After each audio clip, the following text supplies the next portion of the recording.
Check me out now. Return of the smooth operator. Shotty on repeat. I say sleep later.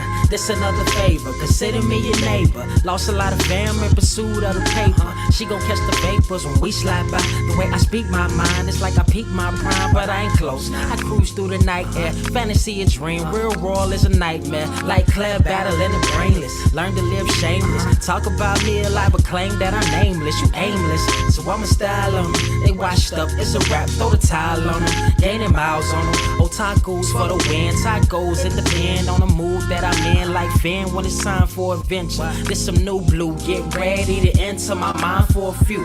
Come and take a ride with the crew. I'ma show you how to recoup days lost when you vibe with the blue.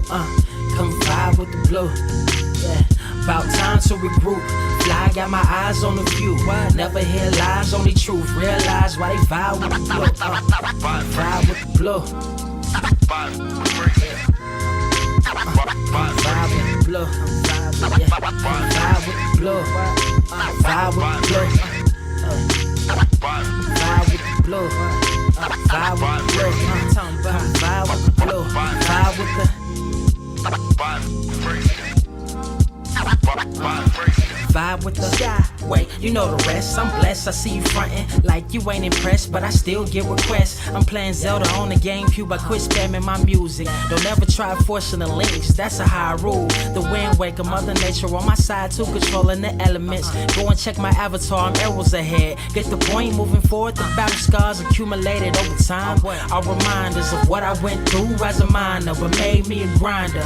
The trees broke down for this loose leaf. If life's a game of death, I'm Bruce Lee. Ooh wee. Lose sleep on the regular, trying to get this word out. Then I crash nebula. Wish I had a very odd parent, maybe two, but it's cool. Everybody pays dues. Now it's time to make moves. Granny didn't raise me to lose. Think I'm in the mood for a cruise. Wonder why? Come and vibe with the blue. Come vibe with the blue. Come vibe with the blue. Come vibe with the blue. Come vibe with the.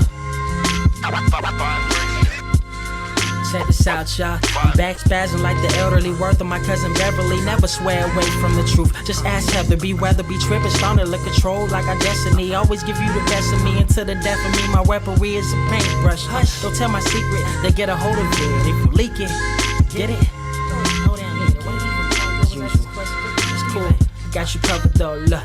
But let me get back to that cool-ish, loose-ish. Why they still lying? They don't do this bad at board games. Whole world clueless, selling they soul for Roof Chris. Who's this honored fella? Need a sliced extra mozzarella. Crew fly, leg guy propellers. Humanity born like they don't trust fun. Why you dodge to tell her? You don't know, but my odds are better. Life's a gamble, depending on who holding the cards. You can start living at large or it's bon voyage. Charge it to the game. Me and you ain't the same. I'm thinking bigger pictures. Why you still shrinking the frame? Ever blink in the rain? It helps when your eyes dry. Mob with the bright minds. Think you funny, wise guy? Midnight Marauder with a new tribe. Tired of the fake. Come and vibe with the blue sky. Come vibe with the blue sky. Why do you try? We get them high. Take them high. What I do? Come vibe with the blue. Yeah. Come vibe with the blue. Pass what up? Vibe with the.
Wise grass only greener when it's fertilized. Gave them truth in these songs, they prefer to lies. Destiny beautiful, adrift in her purple eyes. You can't see me, you Stevie. Wondering how I reach more evolutions than Evie and make it look easy. Dream on, yeah. Dream on, dream weaver. Dream What is mightiest subscribers? It's your boy Ernie Blerd without fear, back in the goddamn building. Got the homie Carter Presents with me. What's good?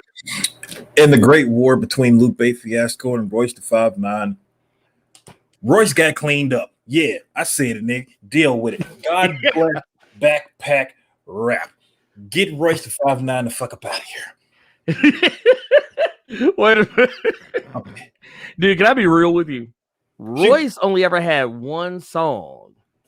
Oh no, we ain't doing that. We ain't doing that. I'm just saying in the multiversal war between Royce the 5'9" and the leader of the cool, the nigga that made the slaughterhouse got slaughtered in the slaughterhouse. That's all I'm saying. That's all I'm saying. That's all I'm saying. Wait, hold up. Good morning. There is. Oh goddamn! No, there was a song this fool had that was on a Jet Li movie. And that's like the one and only song I think he has ever made that I ever actually was just like, all right, it's kind of hidden.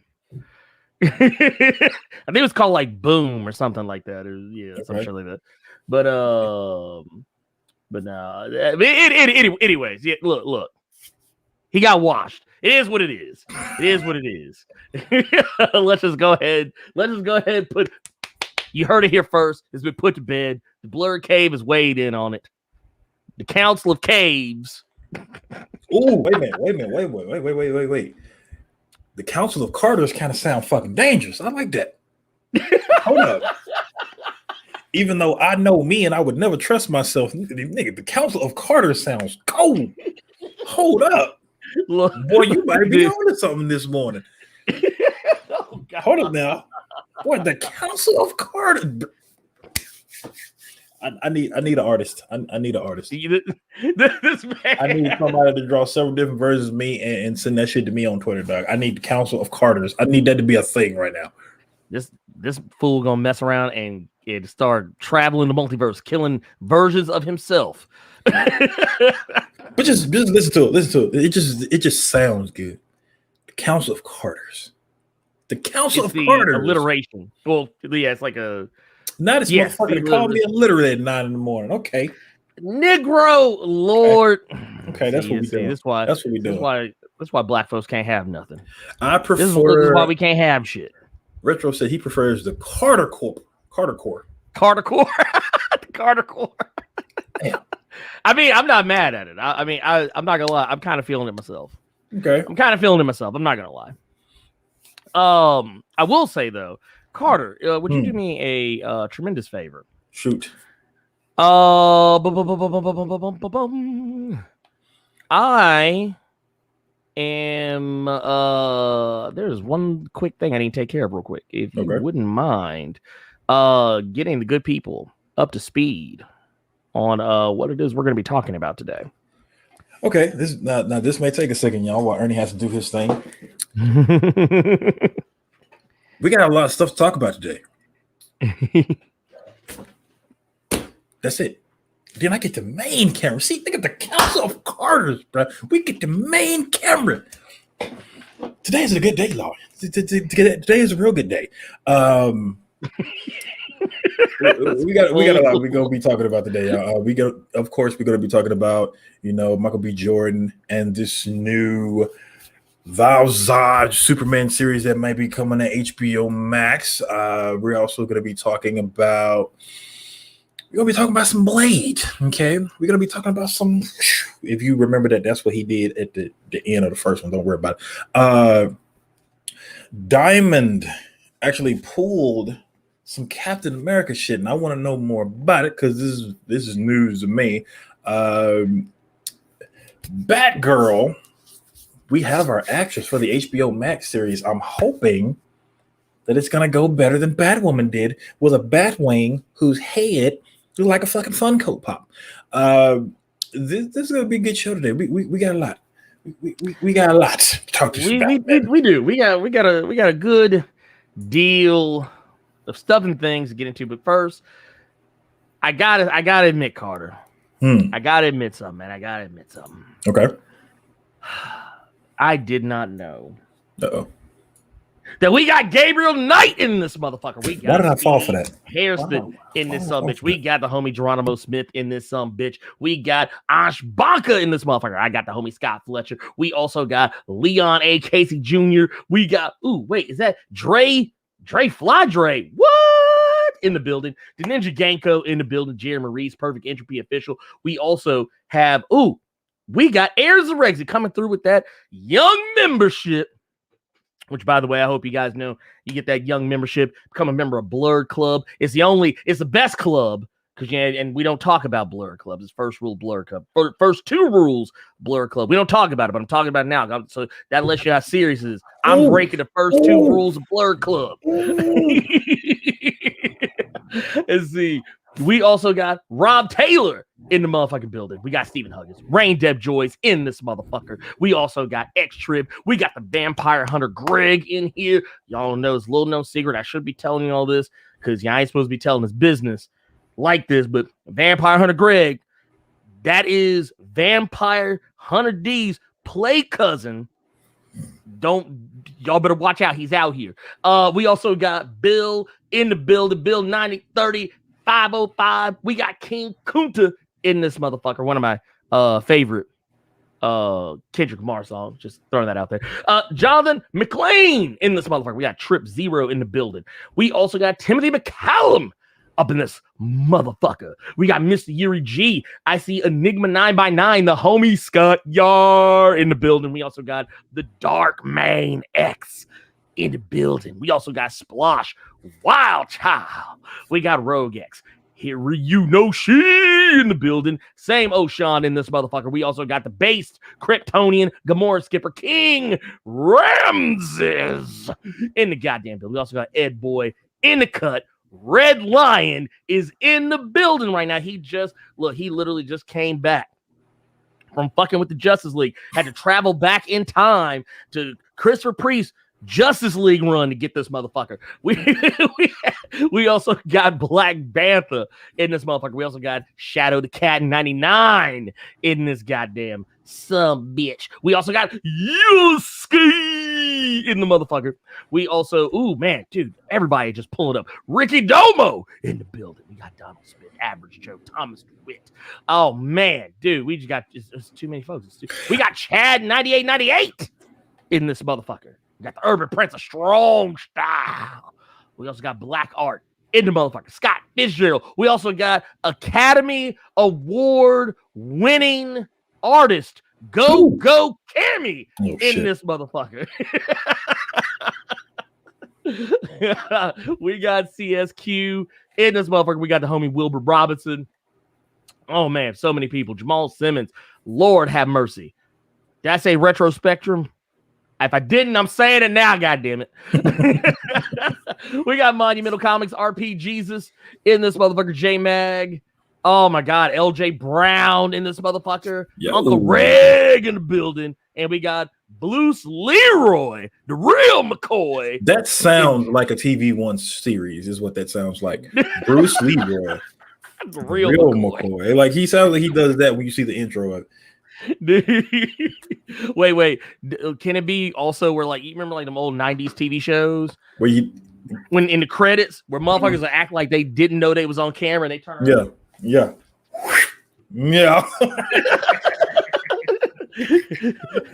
Look, everybody on Family Matters. Yeah. Look, motherfuckers turn around and be like,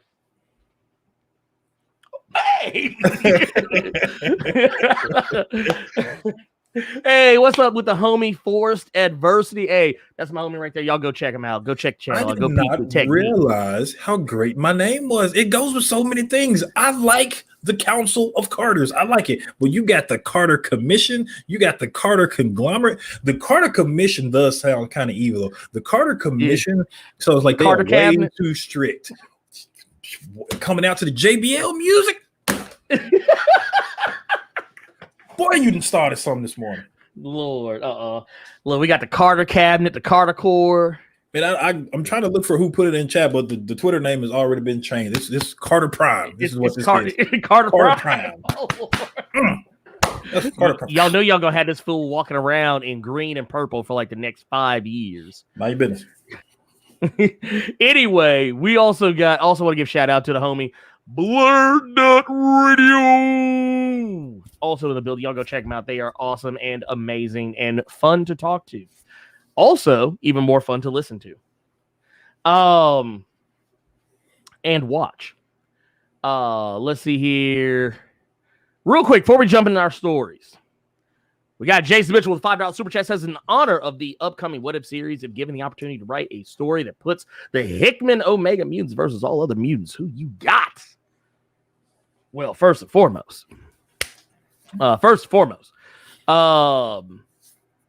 of the things, this is the list. This is the list. It's an official list. Okay. Try to see if I can remember this shit off the top of my head. Of course, we got Storm.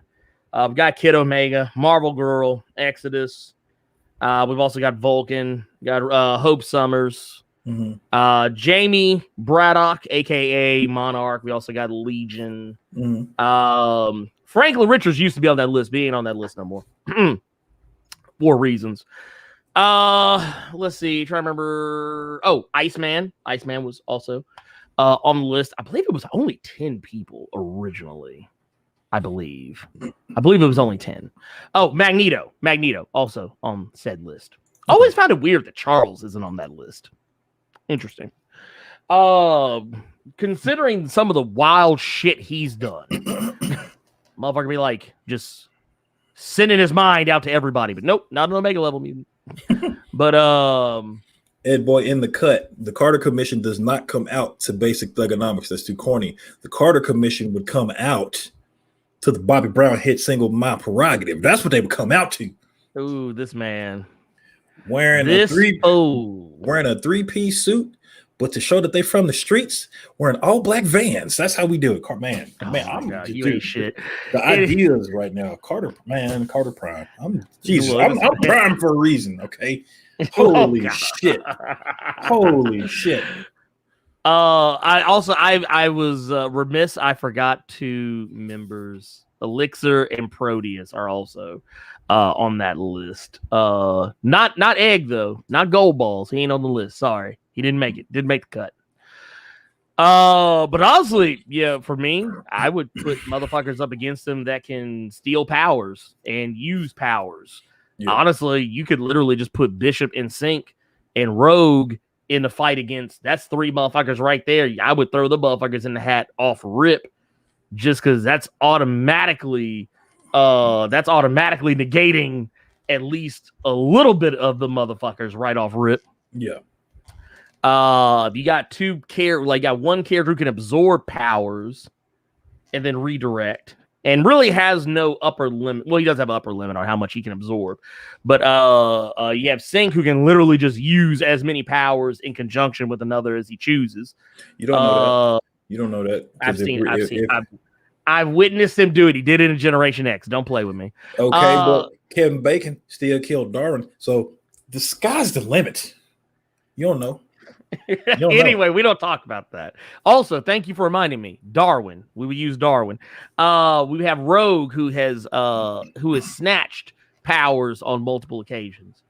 I don't know what I just said. It was just so funny. I don't know why. Snatch. I just envisioned. Oh, what you got? You got the power of flight. Come here, little nigga. Look, wait. Can we just imagine Rogue is Debo? Right. look, you be sitting here talking about something. Yeah, man, I got the power where I can literally change Earth's gravitational pull at will. And then she just walk up and be like, nah, I could change Earth's gravitational pull at will. Yes. Only way she can take your powers by snatching the shit out you by the back of your neck. Like not just touching you, but literally just like anyway, let's see. We also got Jamal Simmons with $2 super chat. Says congratulations on the 59.9K subscribers. We're actually, and you know what? Thank you, Jamal Simmons, for bringing that up, because you know what? Speaking of one of the mutants I just mentioned, one of the mutants that I just mentioned is getting a special video as a thank you for reaching 60K. It's up to you guys to figure out who it's going to be. And you know what? You'll find out even faster when we get to 60K. Spawn. No, we already did Spawn. Nobody cared. King Spawn. No, we're not doing that one either. Artie Aaron 70 from across the pond. Thank you for that. That membership, pimp. We appreciate it. That's Artie Aaron from over there across the motherfucking pond. London, always mate. Out here for us. London, mate. Mm-hmm. You see, we also got King Code with $2 super. Just says you got to fight Jay-Z for the Carter Prime title. Lord. No, don't. Well, you know, because Don't do that. Don't do that. Don't do that. He's out here. He's out here. Wait, what if Jay-Z was just like one of the weak ass Carters always trying to sneak into the council? I don't know. If it just would hit the way his hair look, I feel like it's dirty and smells bad. Like he's not even one of the. He's not even. You know what he is? He's one of the Carters from the Council of Cross Time Carters. He one of them fake motherfuckers. Oh God. He wanted budget. He wanted budget Carters. See, we said it here first. See, now y'all know. Absolute Venom. Gots to go get him. Coming through with the $4.99 super. Says, I like how Carter's out here living his best life. Here's some bones from the new King in Black. Where Onslaught at though? That motherfucker is in Way of X. minded his own business. You know what the crazy part is? I'm not really just out here living my best life just yet. I just got some good sleep. That's really all it is. Look, motherfucker slept. That's all it is. Usually Carter don't be this awake. Like, because he'd been out here in these streets. Then we got Gabriel Knight with the 1999 super chat. Says, trying to get this in before I start to do some work. Support for Blerd and Carter Prime. Y'all know y'all just started some shit. Oh shit, did. You sure as shit did. Y'all just started some shit. Y'all might. Jay-Z is the star scream of the Carter Council. You know what? It depends on which one. That is true. Because if I'm gonna be Starscream, I'm gonna be the Starscream Transformers Armada. Because that was the only good one that went out like a soldier. I cried when that motherfucker caught it. there was some eye waterage. There was some eye waterage. That Starscream would be able to have a seat at the Council of Carters. He couldn't say nothing, but he could have a chair. I'd get him a Starbucks. Okay, man, y'all the boy. Boy. I will say this though. I want to see how long it takes you to notice what I just did. Okay, hold up. What this bastard do?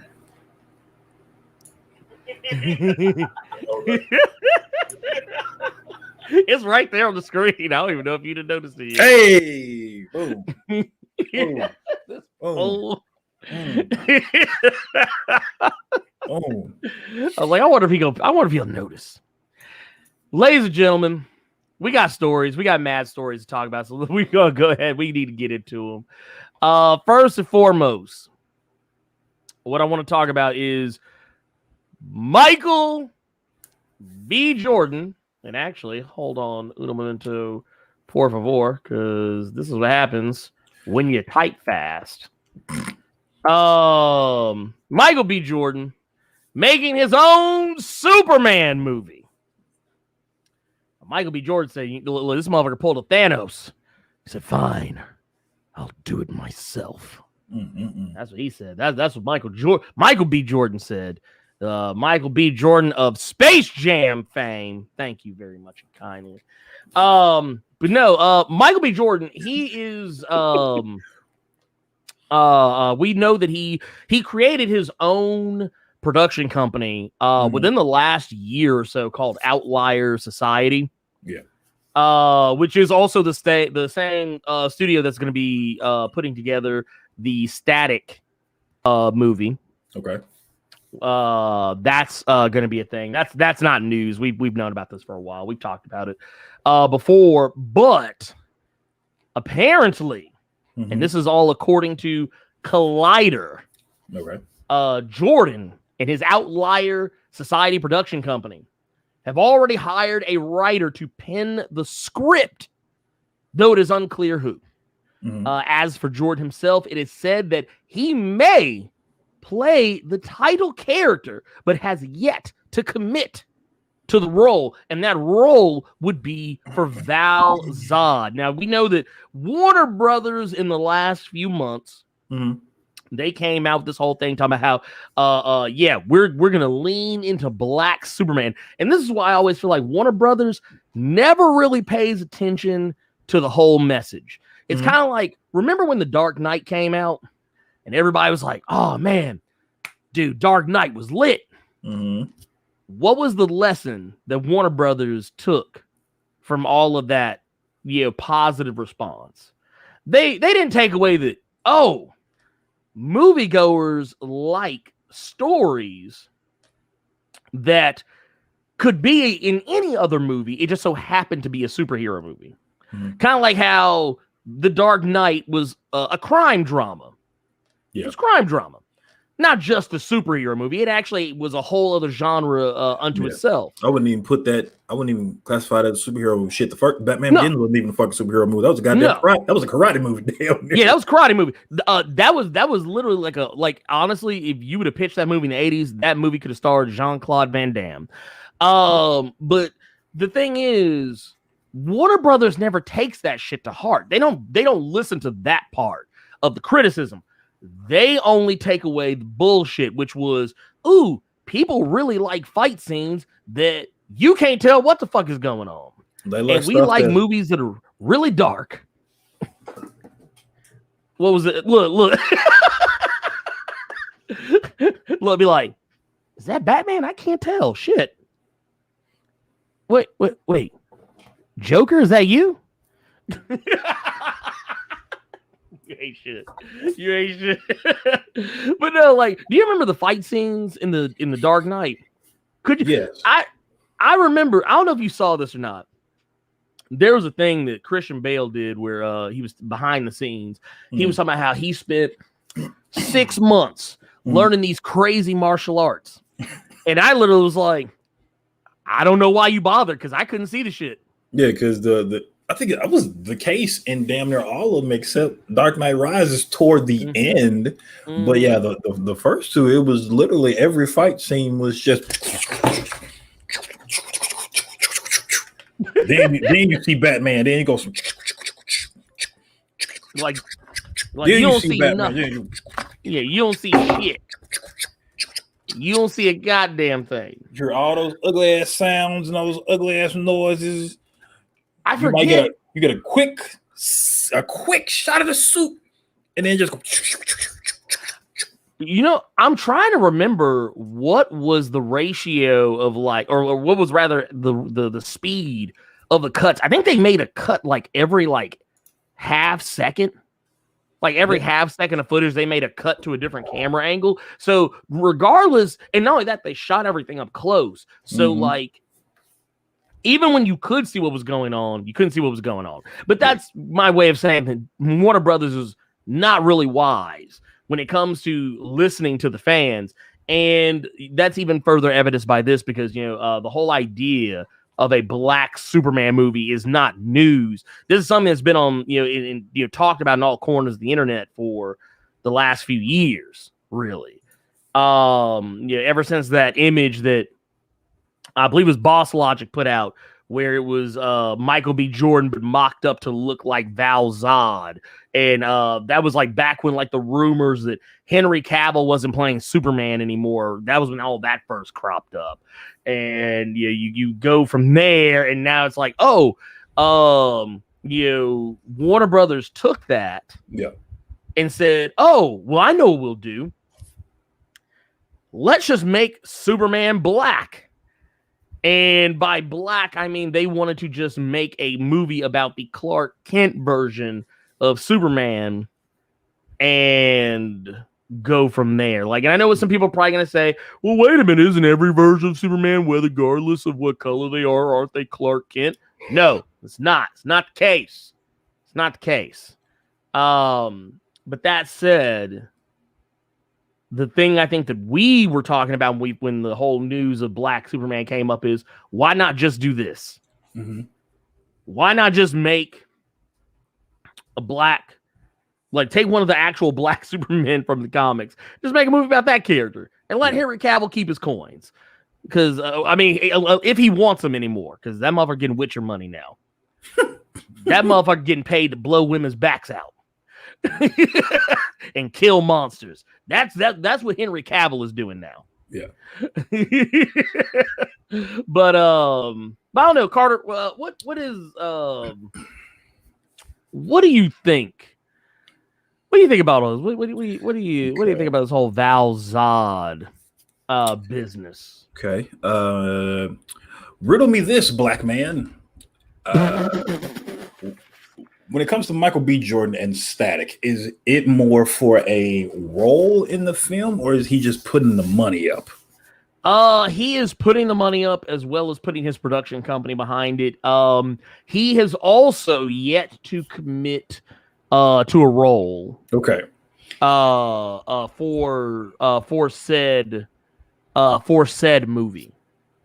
So when I heard that news and I heard this news, it was some excitement with a little bit of disappointment, just because if you're someone who thinks that these characters deserve their own thing and you want to put your money behind it, you want to put your company behind it, great, cool.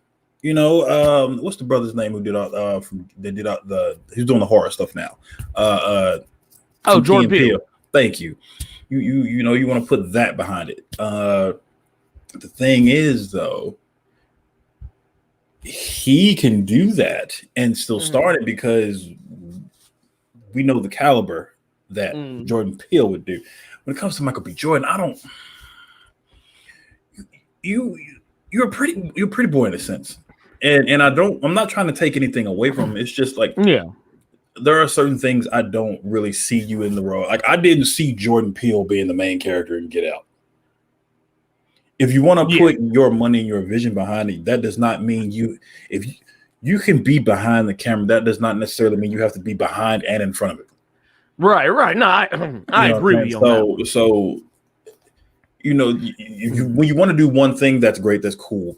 I don't particularly see him when I see Val-Zod. When I read this, I said I would much rather it be if they're going to go a Val-Zod route instead of Michael B. Jordan. Honestly, I would take I think it was Hernan Guerrera, who was Superman from Superman Gods and Monsters. So at least you could still have a Superman that's a person of color, and you kind of have your cake and eat it too, in a sense. But I didn't even think about that. Yeah, my whole thing is just it's cool because it's actually Val-Zod. It's not a black Clark Kent. So you can actually tell the story of Val-Zod. You won't have to spin it into you and me working at the Daily Bugle, but then sometimes, or not Daily Bugle, Daily Planet, and saying sometimes we do this. We've seen that before. We know chest out. Everyone knows who we're trying to be. If you're doing the Val-Zod story, you could actually tell a different story. That's why I said shit. Right. If you do the Superman from Gods and Monsters, you could really that'd be a really interesting story to tell in today's climate, especially. So I'm cool with the whole Val-Zod news. I would rather Michael B. Jordan not be in front of the camera. I would rather he stay behind it just so he could work on that, because I feel like with it being an HBO Max series, it's obviously going to be a limited series, and I think. I mean, it's like that conversation you and I had a couple days ago, and it's like, I mean, that's cool, but I saw that Tom Clancy movie, and then just like, and then I saw Four Stick, and I was just like, and then I saw Creed 2, and I was like, Creed 1.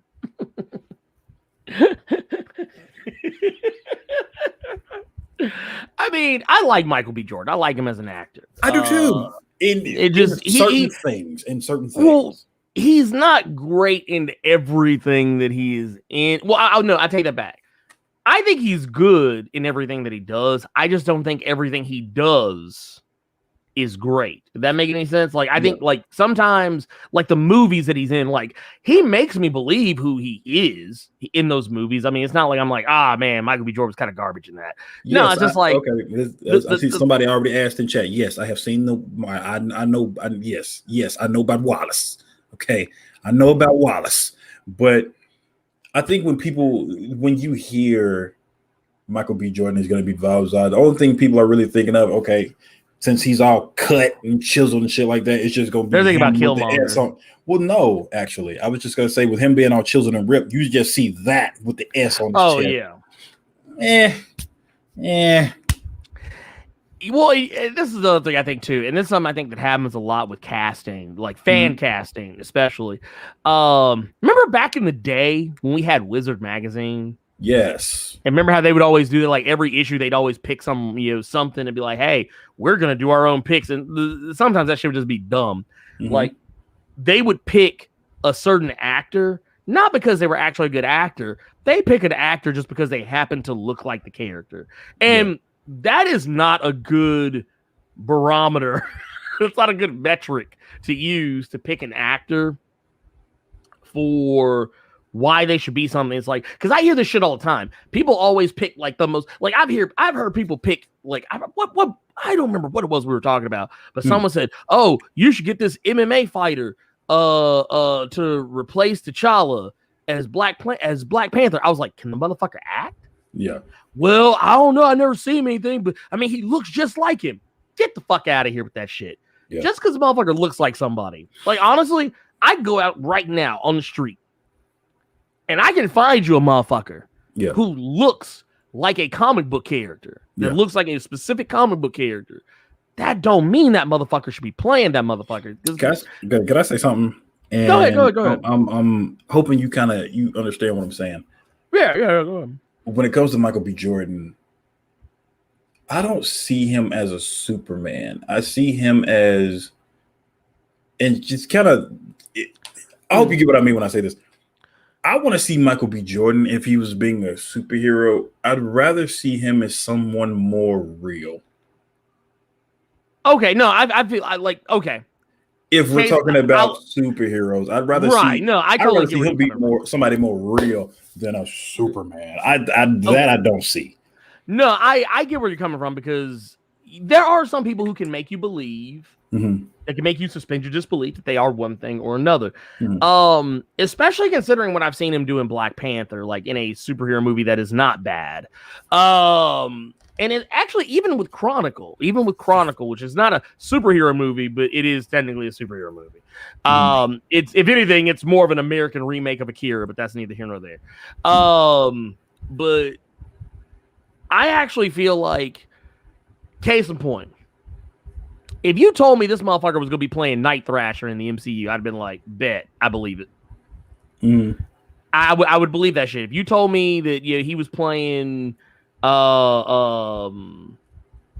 maybe, hell, if you told me that motherfucker was playing Batwing without the Funko Pop head, I'd have been like, hell no. Why did TW do sorry. that? My head big as hell, dog. Dude, why he looks cooler without the helmet. Yeah. But see, without the helmet, he looks like Nightwing. Blerd.radio said, did the Tupac and Biggie biopics teach us nothing about casting lookalikes? What happened to them two? Dude, I have no idea. One dude did Biggie, and that's it.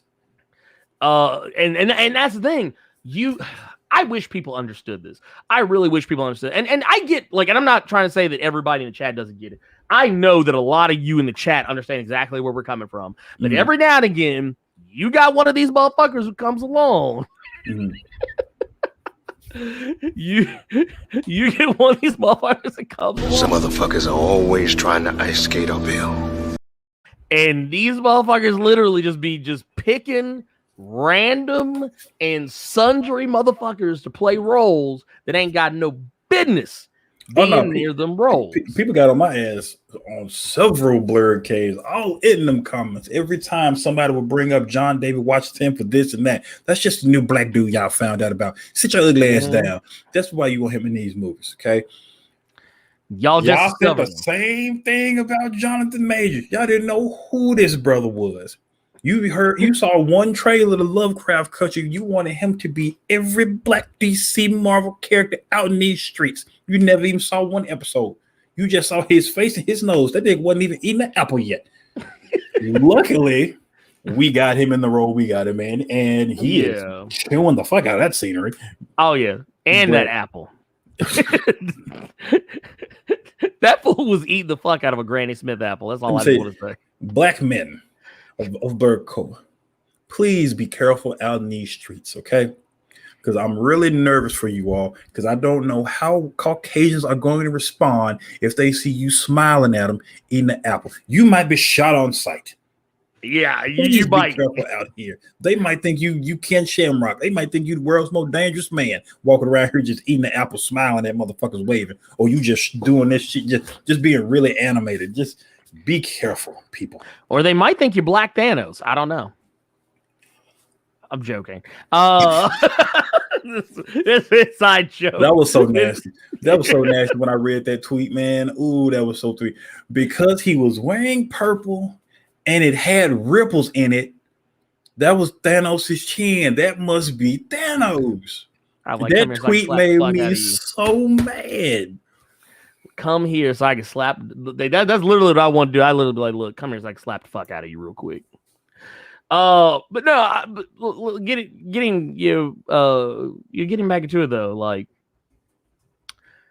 I think the only thing about this that bugs me, and because we have another bit of news that also has to do with HBO Max. I don't like the things that the representation, the chances to shine, that we're getting. I don't really appreciate how we're only getting these on HBO Max. So that they're not like, this isn't going to the movies. This is going to be on HBO Max. When the rumors about a Vixen movie popped up, it was like, oh, it'll just be on HBO Max. Yeah, the Batgirl thing that we got coming up. Oh, that's just HBO Max. Yeah. Can you really say that though, since you're a fan of Titans? Well, I mean, that's different because that was literally a DC Universe show. Okay. Now they do technically play it on regular television. It plays on TNT.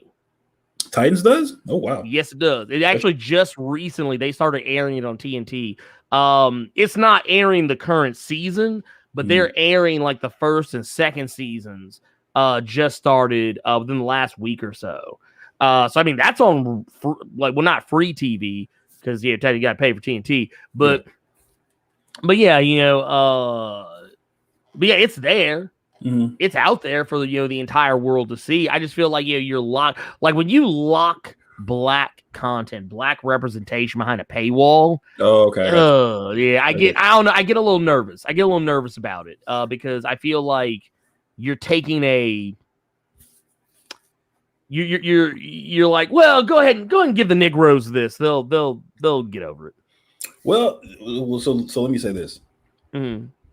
I'd rather it be behind a paywall like HBO, because at least I'm gonna get some kind of quality. Because the other side of the spectrum is 30 different goddamn Tyler Perry shows that are awful. Yeah.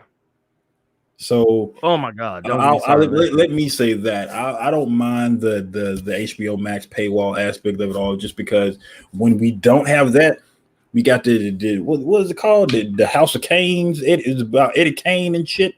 The 5 heartbeats. I have it and I have not it, or what? I don't know. The motherfucker shows they stink. But I don't mind that, just because at least with HBO Max and them trying to get you to subscribe to it, they have to put their best foot forward. Yes. So, well, yeah, if it's HBO, I mean, I'm not worried that I'm not worried about the quality. I'm not worried about the quality of it. It's just you know how folks are. If it's like, oh well, shit, it's on HBO Max, I'm just gonna pirate it. And then you know how that goes. It's kind of like, you remember the conversation we had about Judge Dredd? You know, where everybody's like, man, I sure wish the Judge Dredd got a sequel, but in the same breath said that when the movie came out, they pirated it. oh yeah, you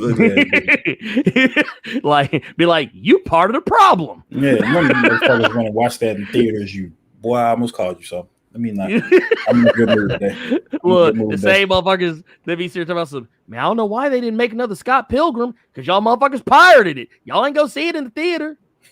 Bro, we made that the best DVD Blu-ray sale ever. Mm-hmm. And y'all proud of that shit? Wait. What, dude? Could you imagine how ugly motherfuckers would be looking right now if Black Panther didn't make over $1 billion at the box office?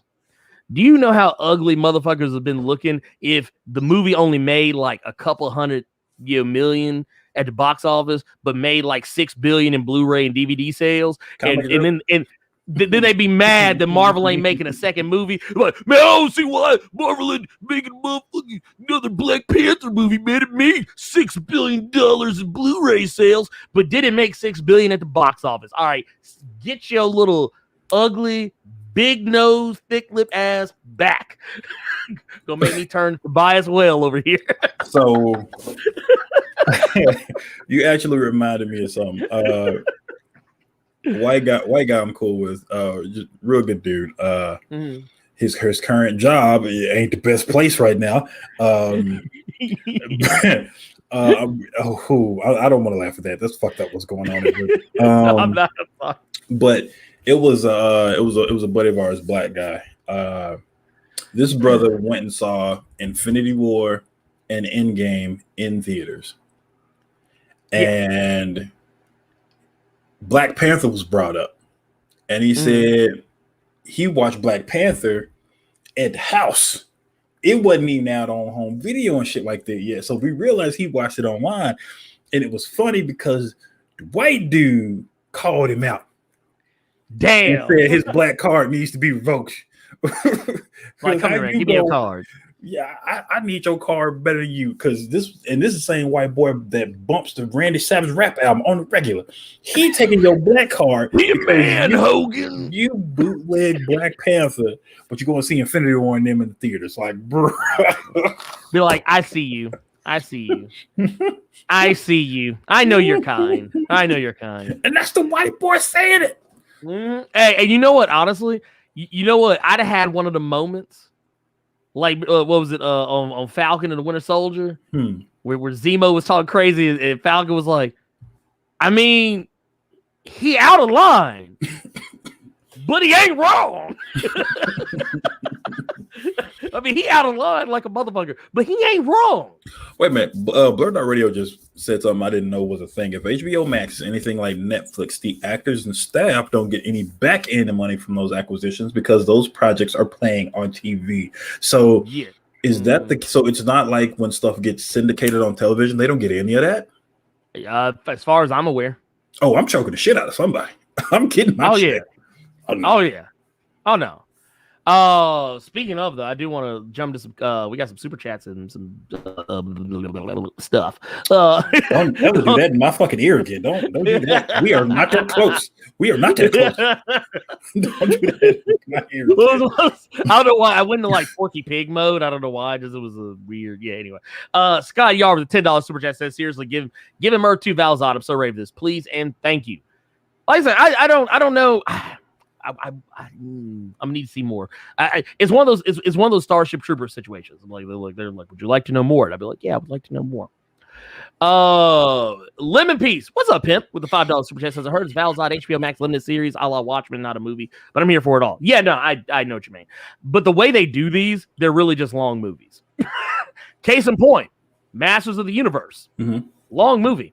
Yeah, it's broken up in a little 26 minute episodes, but it's basically a 2.5 hour movie. So I appreciate that super chat because it was something I was going to say prior to that.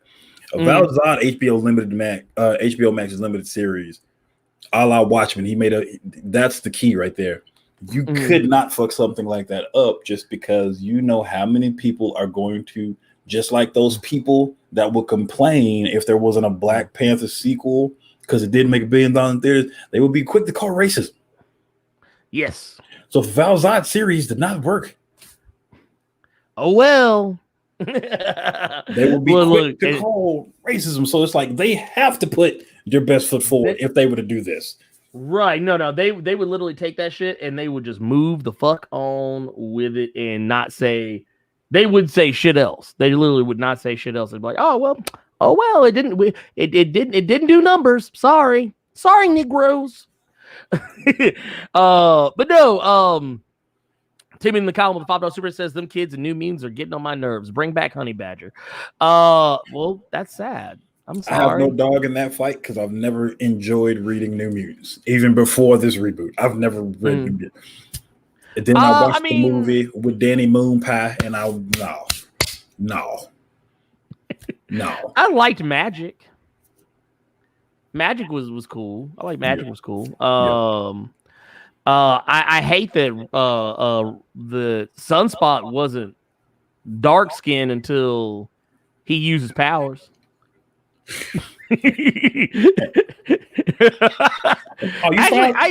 Finally dark skin. No, you just burnt shit out your clothes. Right. Well, anyway, King Coach with the $2 super that says, so we never get an accurate Power Girl. Probably not. No, probably not. You probably will not see that. And I hate to say it, but yeah, probably never. Eric Morgan with the $5 super chat says, Carter, you look like you losing weight, bro. You doing vibranium Pilates or something? This man, he taking that heart-shaped herb. No, that's called wearing dark colors to hide the weight. That's C. Carter Prime knows the game. Okay. This man. He ain't shit. That's how you gotta do it, though. Dark muted colors, bro. LJ Brown with the £4.99 says, shout out to Blerd Without Fear and Commodore Carter. Although Carter or Commodore, it's your fault. Ernie has been going mad on the cutaways. It is. That is not my fault. That's not my fault. He having too much fun with StreamYard and shit. Don't blame me for that. Don't blame me for that at all. Commodore Carter sounds like I think about Rick Moranis and Spaceballs. Oh God. When I heard a Commodore Carter, I think that big. You think about Commandant Lassard? Oh God. Anyway, yeah, it is what it is. It is what it is.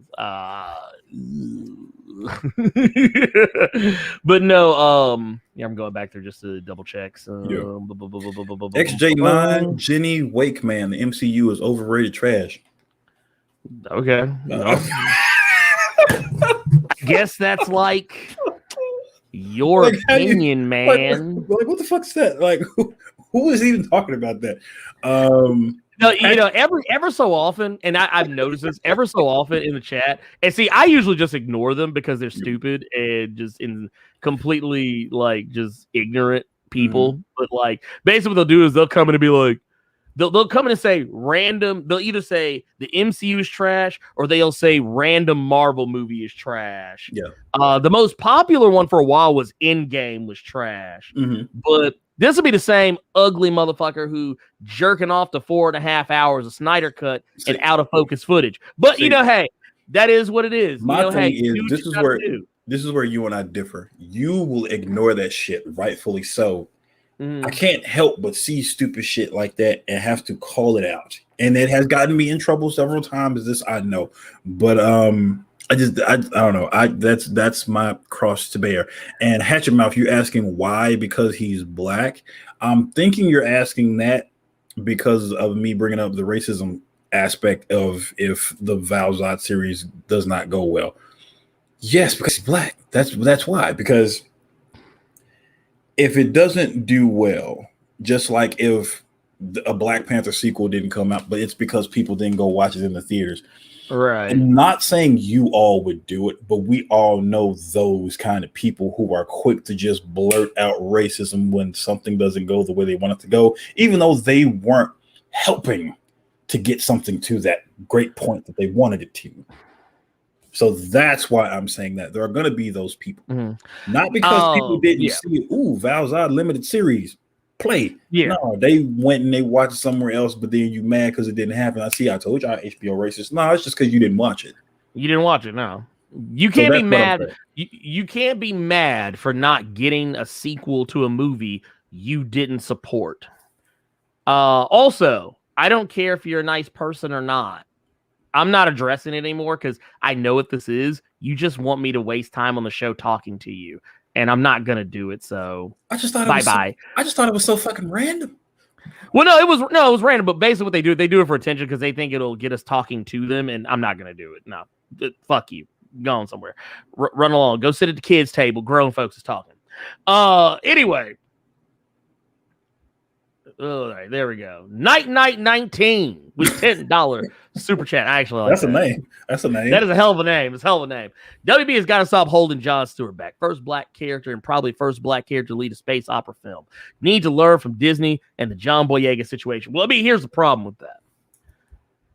Warner Brothers doesn't learn. I mean, They don't learn. They don't. Well, they learn, but they learn the wrong lessons. I mean, you're not Think getting Jon Stewart night, but you're getting John Diggle.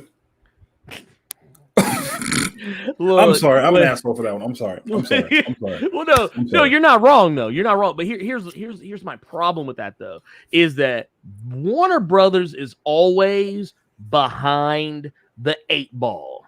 They're always behind the 8 ball. They're always playing catch up. They've been doing this in the comics, and they are now doing this in the movies.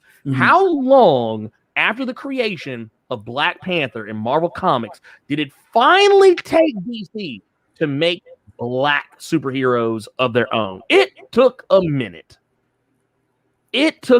But Black Panther was what, 1966? What was it? They didn't really start. I mean, they did start introducing black characters, but they didn't officially make any of them superheroes till well after the fact. Yeah. And did not give any of them their own comic book series until like you started getting into the 70s. So the reason and the thing is, it's the same here. Whereas, okay, yeah, DC beat Marvel to the punch when it came to putting out like a female-led superhero movie. But what have they done with that since then? What has DC done with that since then? Have they made any more female-led superhero movies? Do they like that are coming to theaters, not coming to HBO Max or acting as a limited series? For that movie to have the cast it should have did way better than it did. Well, talking about Wonder Woman? Ew, no. I thought you were talking about Birds of Prey. Oh, Birds of Prey. Yeah. Birds of Prey. Well, here's the other problem with Birds. Well, I'll put it like this. I didn't hate Birds of Prey. I didn't love it either. It was a movie that I saw. There you go. It was good until the little child that was Cassandra Cain. That pissed me off. I didn't like the Cassandra Cain stuff. Honestly, you could have called that character any other character and been done with it. Yeah. But no, they had to be extra and ugly about it, and I didn't appreciate that. But I liked it. Yeah. I didn't like the fact that you literally took this character who is known for one thing and had this heifer doing the absolute opposite.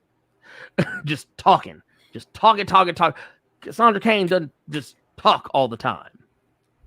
They had this girl up here just literally a mile a minute, just beep, beep, beep, beep, beep, beep, beep. And I'm like, that's not the same character. So you could have named that character Cassie or Kathleen or something else. You didn't have to name her as a character that is nothing like the one she's actually playing.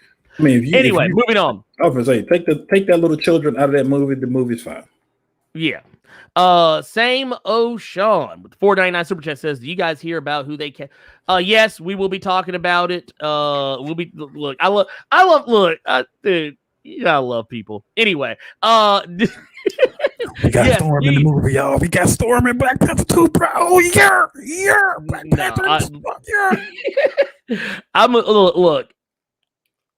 Anyway, I'm just gonna leave it at that. But yeah, we are planning to talk about it. Not right this second though. It will be coming up, I promise you. Chi-Town Dave with the $5 super chat says, it's not that I don't think Michael B. Jordan can deliver a good series. I just don't think WB execs can resist the need to Joss Whedon the whole project. What does that mean? Here's the thing with that. Warner Brothers always gets in their own way. They've done it for years. They went from being the pinnacle of what superhero movies should be to being the pinnacle of what superhero movies should not be. Okay. On average. I'll be fair because there are some movies that they have produced that I do like. I love Shazam. I think it's a good movie. It's a fun movie. It doesn't. I don't have to have any prior knowledge of any other movies to enjoy it, and it stands completely on its own. Honestly, if you said the movie was not a DCEU movie, I would actually say I didn't think it was in the first place. But I mean, I know that it is, so that's why I have that mentality. But no, it's not that every DCEU movie is bad. It's just that most of them are. And most of it is because of studio meddling. We know this from Suicide Squad, the first Suicide Squad. I think the Suicide Squad, the next one coming up, is going to be fine. I think it'll probably be pretty entertaining. I would be surprised if I didn't like it. I thought David Ayer said the one that we got in theaters was his vision. No. The one that he had in mind was it was different. They cut a lot because basically what happened was Joker scenes. They cut a shitload of Joker scenes and they changed the overall tone of the movie. He actually wanted the movie to not be as music video-ish as what it came off as. Oh, like Guardians of the Galaxy. I got you. Mm-hmm. I got you. Heck, they even used 2 or 3 songs that were in Guardians of the Galaxy in that movie, like with the part where they were flying in the ship. And they used it in a very similar way to what they used it in Guardians of the Galaxy. They play, what was it, Spirit in the Sky? It's like, dude, come on now. Guardians of the Galaxy just came out. Y'all just copied the homework and just didn't even, y'all forgot to change the name at the top of the paper. You literally copied off someone else's paper and wrote their name down too. Lord, get out of here. Let me just go ahead and say you ugly as hell if y'all ever did some shit like that before. Like, dude, like if you couldn't remember to put your own name, I'd be like, you need your ass whipped. Let's see. Here we go. Eric Morgan with $10 super chat says, I spent the week arguing with white people who want to give Howard the Duck more credit for saving Marvel because they're offended that Blade was the one who did it, and I've never felt better. First off, any person who thinks that ugly ass Howard the Duck movie saved Marvel, you deserve to have your ass beat. Oh no, Howard the Duck smashed Caroline in the City though. She was fine. That white lady was fine as hell back in the day. I can't remember her real name. Oh shit! I'm forgetting her name as well. But yeah, didn't he break her off in that movie? So I got to give him credit just for that because Blade. I don't remember. I think they had a scene where like okay. First off, full disclosure, it has been forever in like a dog's age since I've seen that movie. Did I show my age remembering that old ass TV show? Leah Thompson. Leah Thompson. Yes, who is, if I'm not mistaken, I think she might. Hold on, let me see something real quick. I gotta look up something. Here, let's see. Leah Thompson. You know, I ain't gonna lie, she can still get it at 60. Yep. Yeah. Oh yeah, no, she can still get it. She can still get that back blown out. Danger.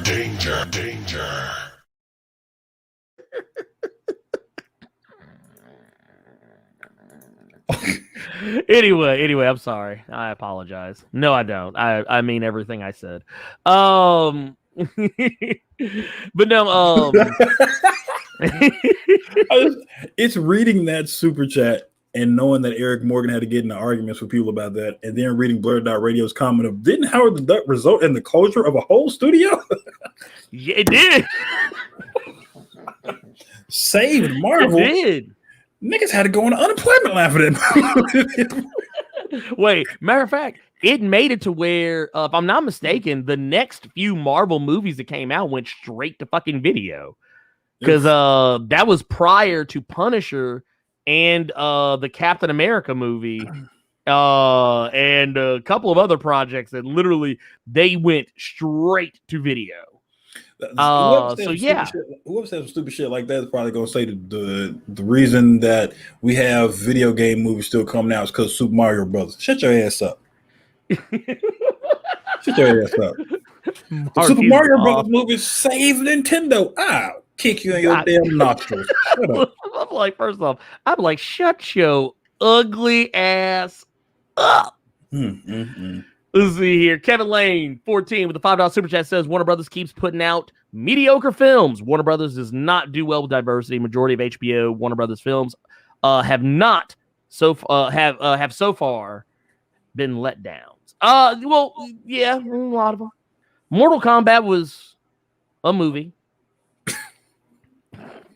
That's my rating. Like whatever. Like if it's a movie, I'm just kind of like, yeah, that's a movie I saw once. Anything I don't know if you've noticed this. I'm fairly certain you have. I know a few people in the chat may have as well. But when it comes to these movies that WB is putting out, there's always one good thing. Yeah, that's it in a whole film. Kano. What was the guy's name in Wonder Woman 84? The bad guy. Oh, Pedro Pascal. That was he was Maxwell Lord. Maxwell Lord. Yep. Kano. Let's go with I know the best part of a Mortal Kombat movie. That's words I never thought I'd ever say. Look at the Suicide Squad. I bet you right now a lot of people are gonna say it was fucking either gonna be King Shark or it was gonna be Peacemaker. So it's all I can see that. Talking about Birds of Prey. Huntress funny shit. I like Huntress and I liked Black Canary. Okay, but I could go on and on, but that's crazy when you think about it. You spend millions of dollars on these movies and you only have one good thing in your movie. That's a problem. You need to do something different. You need to do something else. Yeah, you need to reassess what the fuck it is you're doing. Like honestly, for me, what was it? Remember we talked about this? What was it? Was it Godzilla versus King Kong? Yeah, the best part of the one good thing in that movie, explosions. You see what I'm saying? So it's always one good thing in these movies. It's crazy. Does it mean it is what it is? And I don't make the rules. I'm just saying, don't be surprised if when that whatever the next. I mean, what is the? I guess it is the Suicide Squad. So yeah, there's that one. Yep. But I'm trying to think of like another Warner Brothers movie that's supposed to be coming to video here before too long. Don't do that. Don't do that. Go on to HBO Max. That boy said going to video. The shit don't even. We can't even use that phrase anymore. That's how you know we old. You remember? But that's the thing. Remember that used to be the kiss of death. If you went straight to video, like you skipped the movie theater, I just saw you in a $5 bin at Walmart. Anytime I would see a movie trailer for like oh my God, do you remember back then when they were making sequels to really big movies, but they went straight to DVD? Like I remember a good movie from like way back when around our time was like The Skulls. And then we see they doing a fucking sequel. Skulls 2. That shit says straight to VHS and DVD.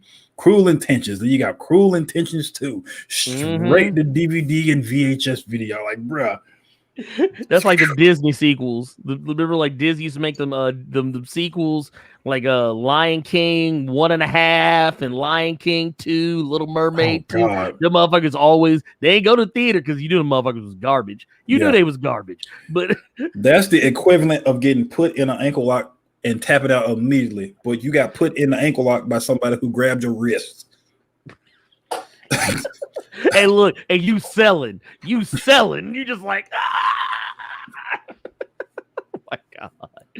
King Kuda with $2 super chat says they don't learn. Remember the live Jackson 5 movie? Ooh, I forgot about that movie. Yeah, we don't talk about that. We don't talk about that. Carlos Johnson with the 49 super chat says, sorry I'm late, but I just got out of a morning matinee for Snake Eyes. Damn. Much better than I expected.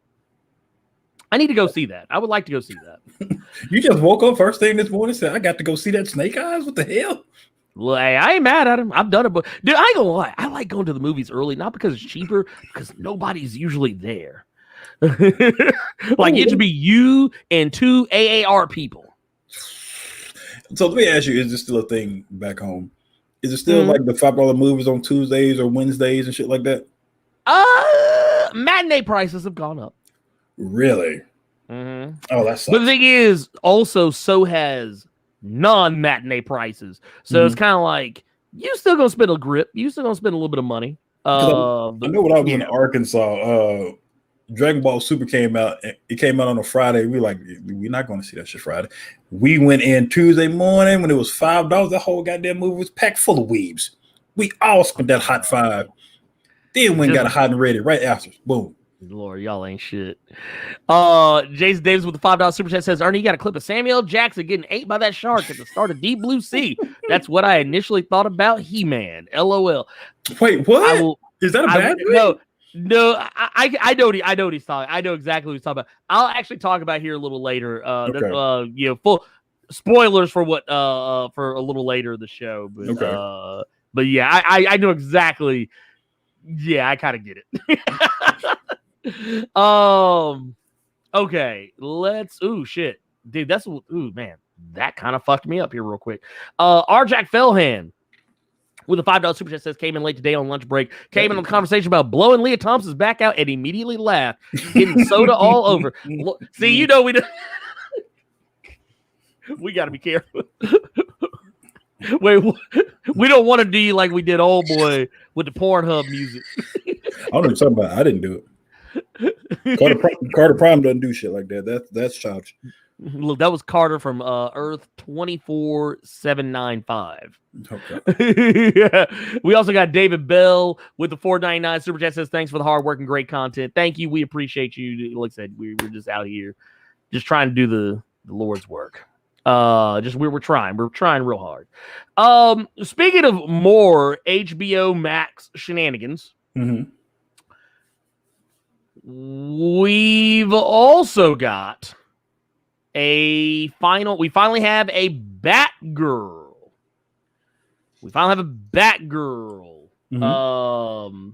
Who has been cast. Okay.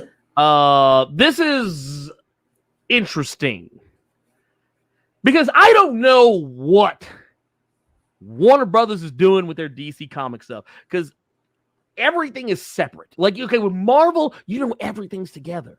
Everything's together. You know, if you watch Falcon and Winter Soldier, you know this shit's going to play into the movies. You know, if you watch Loki, you know this shit's going to play into the movies. You watch WandaVision, you know this shit's going to play into the movies. Well, okay, that's now though, because you're able to say that now. Well, no, I don't count the Netflix shit because no, I'm not even talking about. Okay, I was going to say, but yeah, I don't count the net. Well, and honestly, by the time Spider-Man No Way Home comes around, that opinion may change. But I'm saying though, like you gotta count Agents of S.H.I.E.L.D. too, because none of that shit mattered in any motherfucking movie. Well, there was one thing that mattered in Age of Ultron, but no one watched that episode and nobody cared. Nobody watched that episode. Nobody cared. It will because the that thing shit is, lasted for the beginning credits of Age of Ultron. That was where the crossover happened. That was it. Get out of here. But what I mean is the cohesion. I'm not even so much talking about story. I'm talking about branding. Okay. So, case in point, we got ugly ass Ezra Miller as the Flash in the DC movies, right? Look, doing this. Motherfucker like he's swimming. But then you got Grant Gustin. Grant Gustin in the TV show. This motherfucker is chopping wood. He just that's some Tom Cruise acting. He's doing that Tom Cruise run.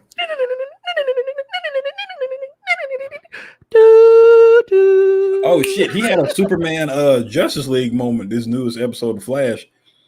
Fucking Reverse Flash went to swing at her. That motherfucker really just and then just grabbed him and just threw the shit out of him. It was funny. What was up with the lightsabers though? I didn't watch enough of that. I didn't watch that much into it. Yeah, but I saw motherfuckers clown the fuck out of it. I saw a YouTube clip. That's all I'm going off of, bro. I don't watch the Flash anymore. I might because they brought the daughter back. That was Max from Black Sails. So I might watch the season. Oh yeah. XS. They brought her back. Yeah. Okay. I like her. I like her. I didn't like the way they did her in the first season she showed up in because they made her character really unlikable. But I liked looking at her, so I let it slide. That is a horrible thing to say. That is Danger. But that said, that is horrible. Well, no, because I kept thinking about her being the character on Black Sails. So whenever they started having her do, they would have her character doing just outwardly dumb shit. So I would just zone out while I was watching the show and start thinking about Black Sails. I'm sorry. It is what it is. What you're thinking about when you think about her in Black Sails, and that's still bad. It's still bad. I mean, hey. Then you know what? If loving Black Sails is wrong, okay, I don't want to be right. Mm. I don't want to be right. But no, we've got a young lady by the name of, I think this is Leslie Grace. Mm-hmm. Leslie Grace, who is going to be playing Barbara Gordon. Now, the reason why I bring this up is because this is a whole ass woman of color. Mm-hmm. Meanwhile, on Titans, they got white ass Barbara Gordon. This is why I bring this up. But they got like a biracial Tim Drake. Which I think is just absolutely positively hilarious. I just think it's fucking hilarious. But yes, point of the matter is there's no uniformity. Yeah. Now I get why they cast her because we got to remember who is playing Commissioner Gordon in the Batman. We got Uatu the Watcher out here. Okay. I didn't remember. I didn't put two and two together. I didn't know this was gonna go into the Batman.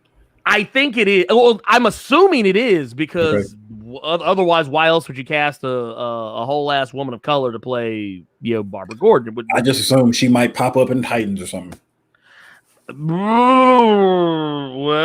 no, because if I'm not mistaken, the woman who is playing. Oh, wait, okay. You know what? Yep, you're right. I'm fucking up. I zoned out there. Yep. Well, no, yeah, the woman they got playing Barbara Gordon on Titans is Savannah Welch. White is what we're getting at here. I got you now. Yeah. So I just want to. Just for Claro's sake, this is the woman who is going to be Barbara Gordon on the Titans TV show. Mm-hmm. And then you got this woman who is going to be Barbara Gordon in the movie. Now, before we go any further into this, I do want to point out this is also an HBO. This is going to be an HBO Max. I think this might be on HBO Max. Yeah. This may be coming to theaters, maybe possibly. I don't know how they're going to play this all out. Mm-hmm. But basically, what we know is that she is going to be she is going to be Batgirl in the Batgirl film. Yeah.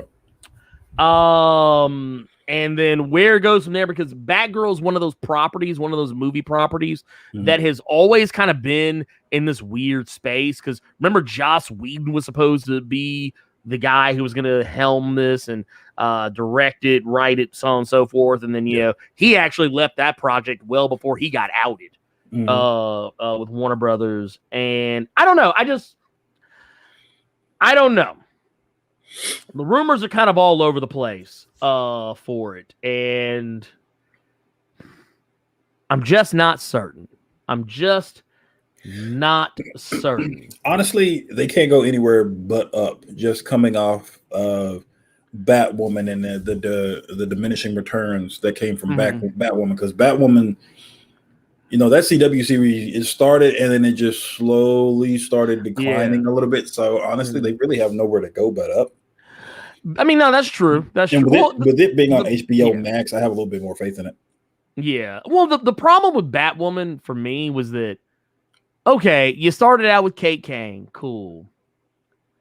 And I actually liked the show for the first half of it that I watched, the first half of the first season. Yeah. And then when I got to the back half of the first season, I kind of started to fall out of love with it. And then by the time they got to the second, because that was when Ruby Rose had left the show, and then they had to bring in Javicia Leslie. And then I kind of was like, well, I'm curious. But then the more I read about it and then eventually witnessed for myself, I realized all Javicia Leslie was doing was playing Black Kate Kane. Like, she wasn't a separate character. She literally was the same character, just black, and was given Kate Kane's hand-me-down. She was like, oh, here, have my company, have my money. Oh, by the way, you can also have my girlfriend, and you can have all this other shit that I don't need anymore now. And then they hired another actress to come in and play Kate Kane. Yeah, I did see that. As a replacement. And it's just like, and now I don't know what they're doing with it, but now the rumor is whether or not Javicia Leslie will continue being Batwoman, or if the other chick is just gonna, if I remember correctly, and I don't know if Maria's in here right now, but Maria from Approach Nurse, she was actually the one who was talking to me about this. And I think she said something on the lines of that woman is not coming back as Batwoman, but basically Javicia Leslie's character is essentially a black clone version of Kate Kane with white Kate Kane's hand-me-downs. Like, she's like, oh, you can have my sister, you can have my company, you can fuck my girlfriend, and there you go. But that is neither here nor there. It's cool. It's whatever. I don't want this to fail. I don't want this to fail. I want this to succeed. A Batgirl movie is long overdue. And if for no other reason than to wash the taste of Alicia Silverstone as Batgirl out of our mouths. Because Lord have mercy. And I'm not saying Alicia Silverstone's a bad actress. She's actually not a bad actress. But that movie's just fucking awful. Well, Batman and Robin? Yes. Batman and Robin would have done better. I think she acts better if she's frightened. So had they put Mark Wahlberg in there as her crazy ass boyfriend, I bet that movie would have been way better. Wait. Are you referencing the 1990s cult hit movie Fear? Goddamn right. Where Mark Wahlberg played the craziest boyfriend you could ever fucking have. Good Lord. The one thing that always stuck with me was just he was so upset and irate. That old Clueless did him dirty. You just start hitting yourself in the chest. Oh, yeah, I'm laying down, bro. Get your punk ass down somewhere. Wait, you know the thing I remember about that movie the most? My favorite Bush song. Machine Head. I thought you were gonna go somewhere else with that Bush. No. Well, no, I just because I remember when that movie came out, the song Machine Head came out. Yeah. And that was on the soundtrack. And I was like, yeah, I really like this song. But man, this movie is fucking it up for me. Yeah. But no, let's see. You know what? Let's go ahead and move on to the next thing because I think this is a more interesting thing to discuss. I know what Rose you meant, but I can tell you right now, if Amber Rose was on Batwoman, a lot more motherfuckers would have been watching. Well, yeah, dude. Honestly, okay. You know what? If Amber Rose was Batwoman, bruh, man, do you know how? Okay, first off, do you know how they would have to change that suit? Well, oh man. Yeah, dude, I'm just saying that's. Oh, and do you know how folks would clown that TV show? If she was on, people would be watching it. I guarantee you the numbers would be up because motherfuckers would be tuning in just to hate on it. But the way Amber Rose gets talked about on social media, Lord have mercy. Oh, wow. Y'all think they clown Kate Kane. Yeah. But Fear was Reese Witherspoon. Apparently, I'm terrible. I'm awful. I'm sorry. All white people look alike, according to Carter Prime. Apparently, I'm sorry, y'all. I thought that was released in Silverstone. Oh, God. Here, let me. I gotta hit the danger. Danger. I'm sorry. Anyway. Yes, that was the wrong Rose. But hey, I'm not gonna lie. I actually like the idea of Amber Rose is back. Oh man, all them tattoos they have to CG off her because you know she got one of her son's name on her forehead. On her forehead, yeah, they have to CGI that off. Yeah, you have to, or get some makeup. Makeup have to take care of DC that. just right. Oh, nah, she just have goddamn pain just right there. Look. She had a bat symbol. She had a bat symbol just right there. And then you know what they gonna do? Motherfuckers be looking at it. They be looking at her dead in her face and not know she's Batwoman. Why does no one trust Batwoman? Why does no one trust Kate? She got goddamn Arkham on her fucking forehead. That's why. That bitch is a psychopath. She got Arkham on her forehead.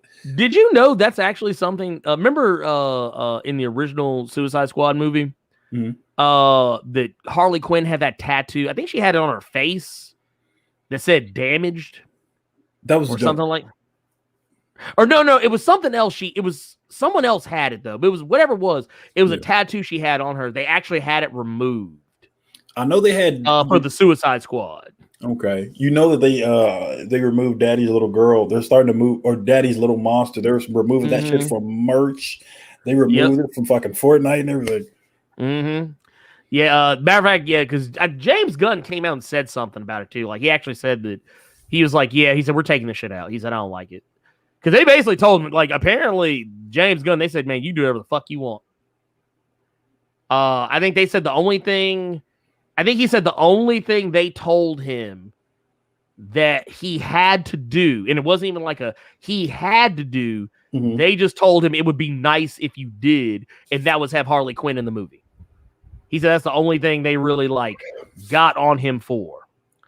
That's probably going to be my next stream, y'all. It's going to be Carter Prime Presents at the movies. I'm just going to live stream myself watching the Suicide Squad in the theater. Y'all finna have all the audience in the background. Look, motherfuckers thinking it is amateur night at Comic View. Oh, God. I hate that shit. Dude, I'm not okay. I know a lot of black people are in here, but if you are not black and you've not been to a movie during like the evening hours back during the before times when you actually could go to the movies without fear of catching COVID-19, I really want to point out the fact that you have never experienced a movie until you have gone at night in a black neighborhood and listen to black folks talk crazy during the movie. Lord, I ain't gonna lie. Sometimes your mileage is gonna vary. Sometimes it can ruin the movie, but more often than not, it can make that movie better. Blade 2 got ruined for me like a motherfucker, but I was still laughing. I brought this up on the cave before, but just like when Blade was fighting Nomak at the end of the movie, and then Nomak kills himself. And Blade puts the sunglasses back on, and he does that and goes to get his girl. I'll never forget this shit for as long as I live. I'm in a theater full of people. The scene happens, and then I just hear this older black lady behind me go, and he trying to look cool after he just got his ass whooped, and everybody just loses it. Dude, okay, so Spider-Man 2. Spider-Man 2, Electric Boogaloo. I remember the part at the end of the movie where Mary Jane finally realizes that Peter is Spider-Man, and she comes to his apartment and she's like, she's like waiting on him and like she's professing her love for him and all this other stuff. There was a part where she was like, Peter, I'm standing in your door. I've always been standing in your door. And dude, me and one of my boys at the same exact time, no coordination. We both just shouted, well, then get the fuck out the way then. The first Spider-Man movie, the whole upside down kiss scene. Oh, God. That happens, and everybody is cringing in my theater when it happens, and then I just hear some people go, Man, I know that nigga nose burning because that water getting in there. He upside down like that. You can't have black folks like honestly, you can't have black folks like watching no goddamn movie, but we ain't got no goddamn Man, that water getting in his nose. I know that nigga nose burning like a motherfucker trying to kiss that white girl. Look, that motherfucker's here like dude, because no one to called her Mary Jane, no one called her Kirsten Dunst. Every time something would happen with her, Spider-Man, you better go save, bring it on. That's all they would call. see, in my theater, they kept calling her the little girl from Interview with the Vampire. they say, man, you better go get that little girl from Interview with the Vampire.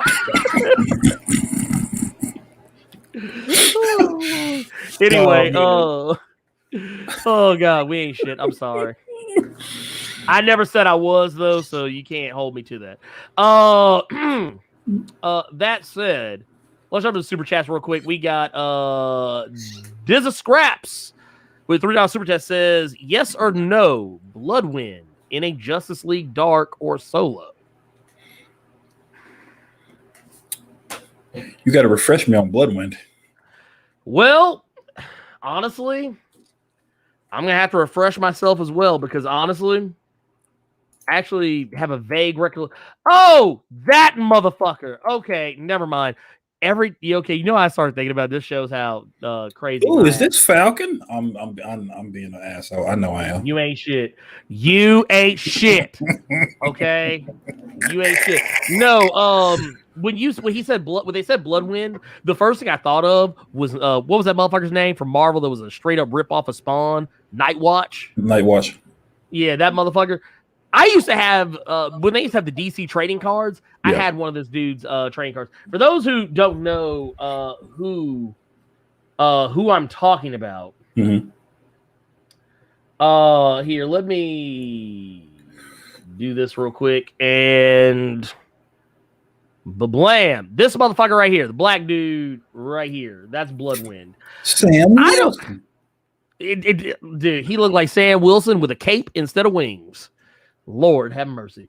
Oh my God, Lord. Oh, Damn, she wearing a Bugs Bunny shirt. That's the best part of the picture. I mean, look, here's my thing with Bloodwind. Bloodwind is an interesting character. I don't know if anyone would. I mean, it's not honestly. I don't think that it would matter if audiences knew who he was. You could probably just insert him into a movie and he would just be there. And I think people would either gravitate towards him or not. I mean, I don't know. Maybe. If you put him in Justice League Dark, that would make more sense. Mm-hmm. Because his powers are, for all intents and purposes, his abilities or whatever are magic related. So, I mean, even though it only lasted one season, the one thing that a lot of people really liked about Swamp Thing, other than Swamp Thing, was the Blue Devil, and no one knew who the fuck Blue Devil was. Yeah, no, nobody fucking knew that motherfucker was. You know, Bloodwind might work. Bloodwind might work. Yeah, I would sneak him into somebody else's show. I don't know if people. I mean, or you could just throw that motherfucker out there because it's not like motherfuckers knew who Black Lightning was when he got his TV show. I mean, general audiences didn't know. Oh, that must be Static Man when he grown up. God, like y'all ugly as hell for that. Not only that, I used to know motherfuckers. Oh yeah, it's Black Vulcan from off the Super Friends. Black Vulcan. I mean, you're right and wrong at the same time, but yeah, it is what it is. K-Pop with the $5 super says fire Ezra Miller. Worst Flash. Worry Flashpoint won't be good. Jeffrey Morgan and Laura Cohen, Negan and Maggie want to play Flashpoint, Batman and Joker. That's perfect casting. That I actually don't mind. I don't mind Jeffrey Dean Morgan playing. I don't mind him coming back to reprise his role. Or Two Thomas. Yeah. I don't mind that. I don't mind Laura Cohen coming back as Martha Wayne. People keep bringing that up, and it was only one issue, and I feel like you're grasping at straws because it wasn't really a whole lot to that. No, that really was. It was basically just it was a tie-in. It was a tie-in that kind of just came and went, basically. Yeah, it came and went. I mean, but I will say this: the dynamic of it, I think, is more interesting than anything else DC has tried to accomplish. Yeah, with any of this. Yeah, seeing Jeffrey Dean Morgan as Thomas would be dope. It would get the bad taste in my mouth from what Tom King did with Thomas. Yeah, I didn't like that. That was not my. Yeah, I didn't like that part. Raymond Pope with the $4.99 super chat says, just now catching the stream. Love you guys. Thanks both of you guys for all you do for the culture. Thank you. You are welcome, sir. Thank you. We appreciate you and those kind words. King Cooj with a $5 super chat says, I'm an a-hole. I laugh and clap for Thanos at the end of Infinity War. The rest of the theater was just quiet. I'm not ashamed. I mean, I wouldn't be ashamed either. That motherfucker won. Yeah, I wasn't clapping. I was just shocked that, that's how we ended it? That's gangster. That's how. That was literally my reaction. I was like, dude, yeah, let's go. Let's jump into the next thing we got going on here. And that is, guess who's not playing Storm in the MCU? Oh, you're an asshole for that. Oh my God. Anyway, that's all you. That is all you. That is, I'll take it. Come at me. I'm watching it. So basically, Black Panther: Wakanda Forever. They just recently the casting has been announced of Michaela Cole, who some of you may know from the movie. I believe it was we talked about earlier, Chewing Gum. She was also in the HBO Max series I May Destroy You. For those who are not familiar with who we're talking about, this is a woman who has recently been cast, and the internet went ablaze with motherfuckers left and right screaming at the top of their lungs, she gonna be Storm. I want to go ahead and shut some of this down. Do any of you think that if Kevin Feige cast Michaela Cole as Storm, do y'all think that we just would have heard about this shit off a motherfucking website? Do y'all remember? And I don't know. I could be out of line here. And if I'm wrong, I will completely cop to it when the time comes. But I'm going to tell y'all right now, this woman is not playing Storm. It is more likely that she is playing Zinzi from Ta-Nehisi Coates' Black Panther run, or Madam Slay, or heck, the actual villainous version of Nakia, aka Malice. All of these things are incredibly more likely. And we also got to remember what Kevin Feige said a ways back. The X-Men are some years away. 2024, 2025 at best. Now, yes, they have recently introduced a mutant into the MCU, but it was a motherfucker none of y'all even knew who the fuck I was talking about when I said who it was. But I said Ursa Major, y'all all looked at me like Tim Allen in them old Home Improvement TV shows. Y'all was like, motherfucker used to run cocaine. That's why he made them noises. Motherfucker had a flashback. Fucking cocaine hit him again. But no. Yeah. Look, can we please stop with the Storm? This, that, and the third. This is not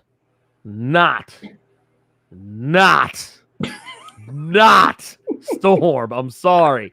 And here's fucked up part. I'm not even saying that she ain't Storm, or that she can't play Storm. I am saying she ain't Storm.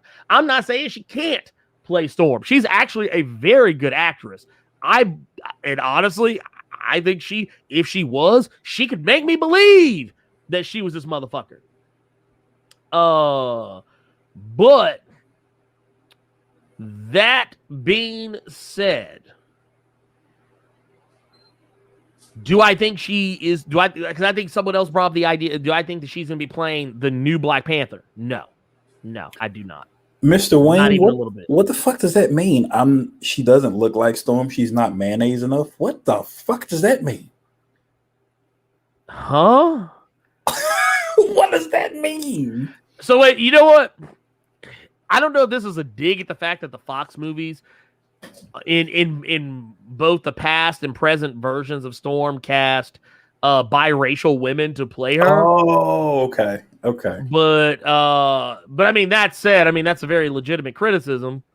However, I think Marvel would be smart to not cast a biracial woman as Storm, because Storm is not at least not in that sense.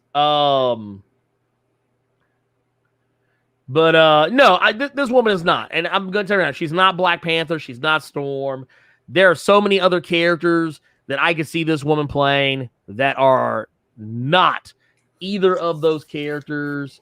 Well, here, matter of fact, let's be real here.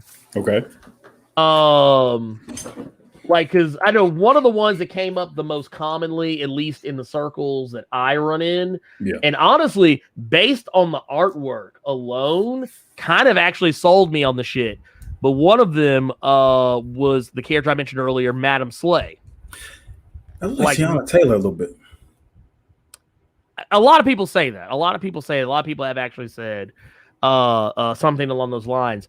Me personally, if they came out and said that she was playing Madam Slay, boom, cut the check. I'm in. Let's go. I'd be fine with that. I would be fine with that casting. That casting would be legitimately spot on. Yeah. But the other character, and this is one that this is actually one that I actually proposed in some of the discourse regarding the character, was this one right here. This is Zenzi from the Ta-Nehisi Coates run. That was my pick. Okay. For who she could potentially be playing. In either case, if you go with Madam Slay, Madam Slay, I'm not gonna lie, my memory of her character is incredibly hazy because she was really only in like, I think 2 or 3, maybe 4 or 5 comics that I can think of off the top of my head, all of which were back when Black Panther wasn't Black Panther. The comic was called Jungle Action. Yes, Carter, that's what it was called. But she was like someone who worked alongside Killmonger, if I remember correctly. They had a thing. I have the vaguest of memory of her character because she literally had no time whatsoever in the comics. Zenzi, on the other hand, is a little bit more useful in my opinion because she actually has a power that could fuck up Wakanda, and that is that she can literally control the hearts and minds of other people and compel them to do shit that she wants them to do. She's basically Purple Man. The only difference is she doesn't have to speak to the person to get them to do what she wants. She can just literally, boom, I'm in your shit. And she can do it in mass, just like Purple Man, just without having to talk. So she's the Green Woman. There you go. Going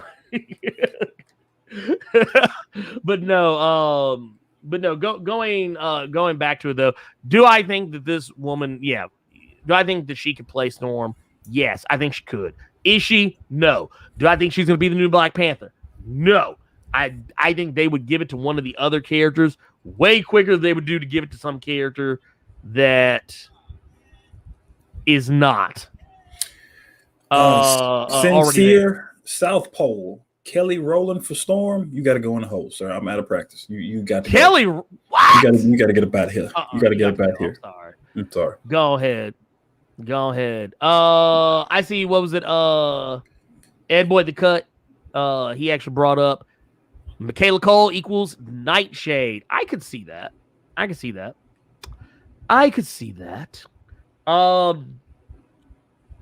That would not be a bad move. Now, you know another character that people have actually brought up in regards to Michaela Cole's casting. Hmm. And this character, I don't think a lot of people actually know who she is, unless you read the Christopher Priest. The Christopher Priest run of the Christopher Priest run of Black Panther. I would not expect you to know who this character is, and that is Queen Divine Justice. That's another character people think that she might potentially be playing. I could see that as well. And here's the thing: I see some people say, "Is she not pretty enough to play Thor?" It has nothing to do with pretty. Has nothing to do with looks. Has nothing to do with that at all. I'm talking about actual probability. Actual probability. Do you think if Storm was going to be in the next Black Panther movie, they would not have made a bigger deal about it? They made a bigger deal of Black Panther being in the MCU as a whole. They had a whole press conference for that shit. Now times are different. Maybe they wouldn't now. But that said, yeah, I don't see it. I don't see it at all. I wish could, but I just don't. And nothing has been confirmed. I have seen tons of people talk about, oh, they're going to kill off because as soon as she was cast, people were already like, oh yeah, they're gonna kill off T'Challa and make her Black Panther. I was like, first off, no. They've also it would be okay. Can we have the Fast and Furious conversation? Okay. Remember when Paul Walker died and everyone thought that, oh, they're probably just gonna kill off his character? What do you think is more insensitive to do to the character that an actor played who just recently died? To recast him or kill his character off?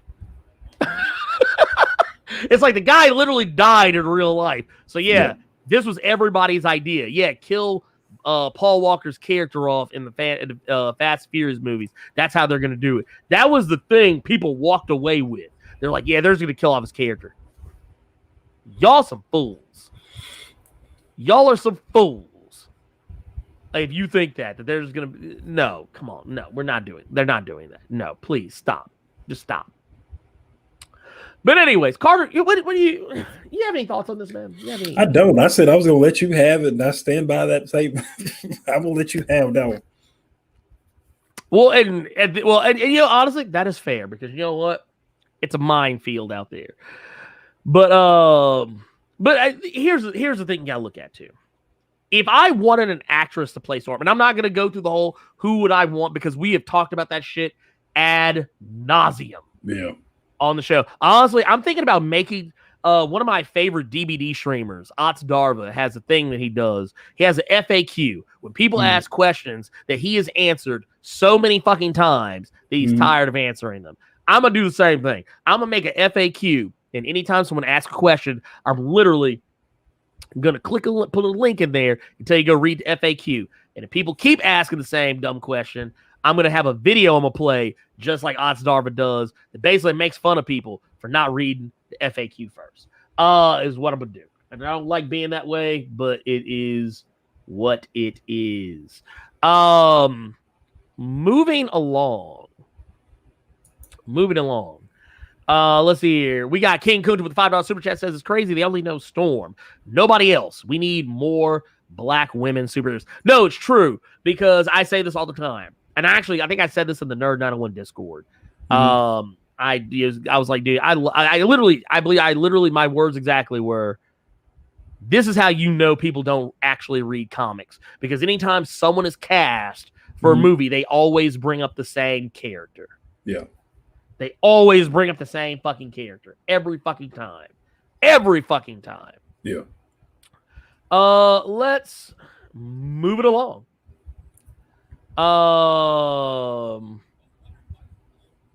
Oh my god. Oh my god. That's terrible. It's not terrible, but it is funny. What's here? She said, she looks like the lady from the X-Men who takes care of the babies in the daycare to me, who floats and messes up your equilibrium. You're thinking about the character Lost in Way of X. Yeah.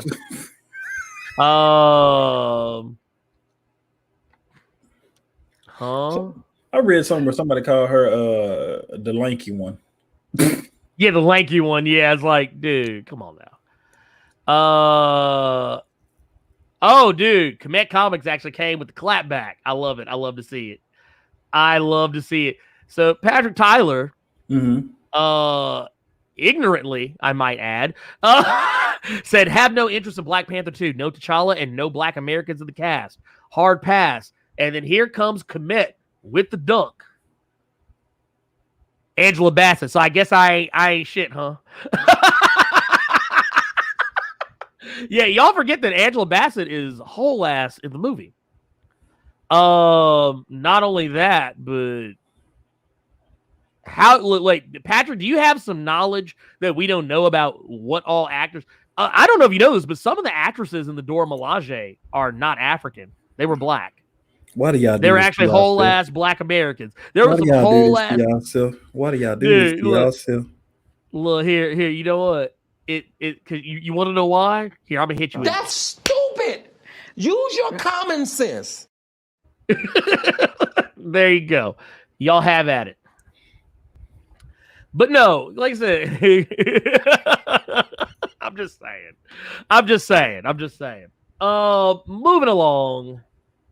Moving along. This is actually a really quick one because there's not really much to say. Blade finally has a director. And it's a gentleman by the name of Bassam Tariq, who I was not familiar with before today. But I love how the MCU has this laundry list of whole ass Black and brown people working in it. Just working the motherfucker. Like, you think about it. We got Nia DaCosta, who's directing the Captain Marvel sequel, The Marvels. We got the motherfuckers who directed the last Bad Boys movie, as well as a bunch of other Black and brown folks who are going to be show running and directing episodes of Miss Marvel. We have Asian directors, directing the Eternals and Shang-Chi and Legend of the Ten Rings. And, oh my god, dude! Let me say something real quick because I keep seeing some just goofy ass comments in this chat. Oh, I still think Ali is too small for the role. Okay, but okay. They think Mahershala is too small, even though Wolverine is short as fuck. But we had Hugh Jackman as that character. It's Wolverine. Yeah. Can we talk about how Jonathan Major played like a buffoon and was disappointing as Clown Kang? Wouldn't a dude who has lived millennia and was tired be reserved and serious? Have you lived for fucking millennia? How would we know how someone who's lived for millennia would react? This sounds fake. It's fake. I don't want to call you dumb. I don't want to call anyone stupid, but I'll do it. I gotta hit you with the R. Kelly. Use your common sense, dog. God damn, how hard is that, people? I'll hit him with That's stupid. Use your common sense. What's wrong with y'all? What's wrong with y'all? Who would I want to play Storm? Shit. I'm the wrong person to ask. I don't even have any woman in mind, to be perfect. We know what? I'm not answering that question because it's in a video. I literally did a video saying who I would cast. So go watch that. If you want to know, go watch my video about Storm. There you go. I'm not repeating it. I'm not going to repeat myself. I've said it ad nauseum. I don't want to call people stupid. I don't want to do that. No. I'm trying to be polite. Carter Prime is trying to be nice. Okay, I'll leave that for the other Carters and the Council of Carters for them to be just to flame the fuck out of them like that. Okay, but just like what are y'all talking? What do y'all think before you type some shit? Like, do y'all think before y'all say that shit, like I'm gonna say this, Like, do you all proofread what you type? Do you have reading comprehension skills? Like, God damn, like, dude. I'm not calling you stupid, Jack, but it's just the comment from Mr. Wing just kind of threw me for a loop. Your comment about Mahershala being too small, your shit, that's a whatever comment, honestly. Yeah. Honestly, just because look at Hugh Jackman and other people like, come on now. Come on, too small. Come on now. You think Wesley Snipes just like ate around this motherfucker? Like, come on, dog. Oh no, I got an example for you. Someone literally said to me on Twitter, I think it was, that Janelle Monáe should play Storm. And I actually, because how people are such sticklers for characters being the height they're supposed to be in the comics. Okay. And I laughed they ass out the goddamn social media airspace because I was like, y'all know Janelle Monáe a whole ass 5 feet tall. Fax Kellerman just said something else. Okay. Just to bring it back to Jack real quick, because I'm not calling you stupid, but for you, if you're saying that Mahershala Ali is too small to be Blade, were you saying that Viola Davis was too skinny to be fucking Amanda Waller? Did you want her to be a whole BBW around here? You want her built like Xbox? Huh? Did you want her built like, hear that Pornhub music hit? You want her built like my glass case around here? That's how you wanted Viola Davis being built? Come on now. Come on. Also, if that's the case too, she should have been short. Very short. I still remember when Batman had to bend down to look at her ass. I mean, I'm just saying, like, here's the thing. You're never going to get someone who is the absolute perfect physical specimen to play a particular character. It just doesn't happen. And when it does happen, it's so incredibly rare that it's comical. Mm-hmm. That was like when Danny DeVito was cast to play the Penguin. It was like, wow, that's perfect casting. Why? Because he's short. Does he actually look like the Penguin? I mean, he's a short white guy. So, I mean, I guess that's something. But, I mean, does he have a long, like, angular nose? Does he have sharp teeth? No, it's fucking comic books, goddammit. So, you can't say Mahershala Ali is too small. I literally just unhooked this motherfucker just to prove point. If you wanted Viola Davis built like this PS4, dog. Damn. Okay, I literally unhooked it just now just to prove point. If you like Viola Davis and Suicide Squad, but you said Mahershala Ali was too short, get the fuck out of here. She should have been built like this here. Okay? Mm-hmm. Okay. Octavia Spencer should have been playing. When I tell you I wouldn't have watched that shit, no. Could you imagine Octavia Spencer as motherfucking Amanda Waller? That shit would have had. Look, what was that movie she was in? Was it Ma? Yeah. You got Ma out here acting a whole fool. But no, moving along. No, but getting back to it. The Bassam Tariq, he is going to be directing the movie. Not much else is known beyond that. We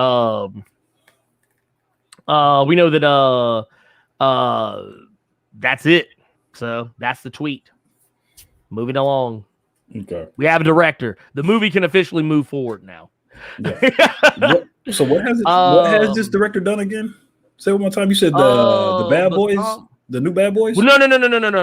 That is the gentlemen, the gentlemen who are doing episodes of Miss Marvel. Oh, gotcha. This guy is what has he done? He's mostly done documentaries and short films. The only actual movie that he has made prior to now is a movie called Mogul Mowgli, which, if I'm not mistaken, came out last year. Mm-hmm.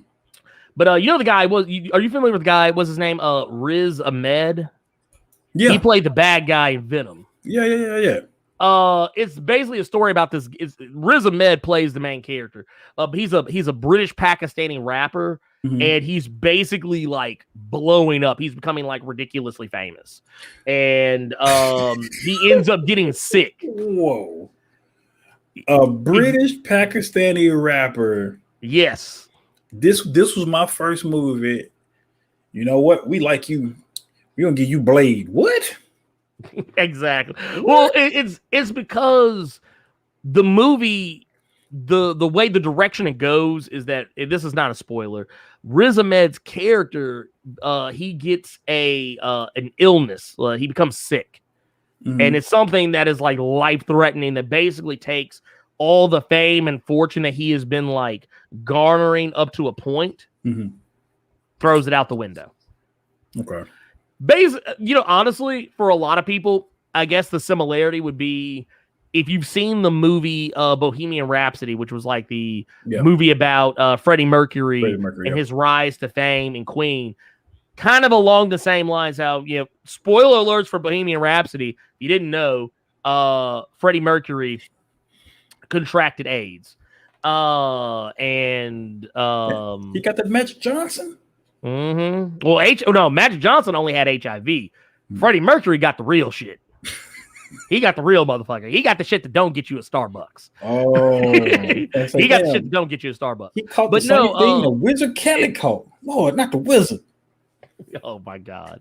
But no, that's basically so it's one of those movies. It's a for as silly as the premise sounds, it's more of a drama than it is anything else.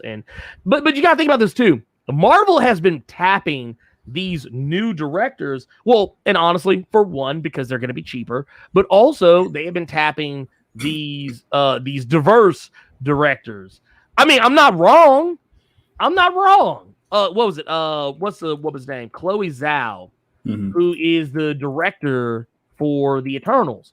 What has she directed before the Eternals? She directed a movie called Nomadland, which actually she won an Oscar for. But before that, she only had like 2 other movies on her belt before Nomadland. And they were all kind of spread out. So she didn't really have the biggest body of work to jump off of. Yeah. And then you also had was it Nia DaCosta, who is doing the Marvels.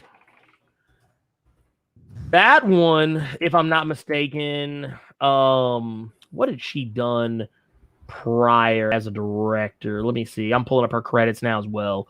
As a director, where the likes at, people? Oh shit! Wait, are we low on likes? Oh shit! You know what I got to do? Hold on, wait a minute. The likes are down? All right. Y'all thought I was So Shaman 05 line said when you were talking about Rogue doing the back neck power grab, the only thing I was scared about was giving Rogue Big Mama from church caught you doing something wrong, pal.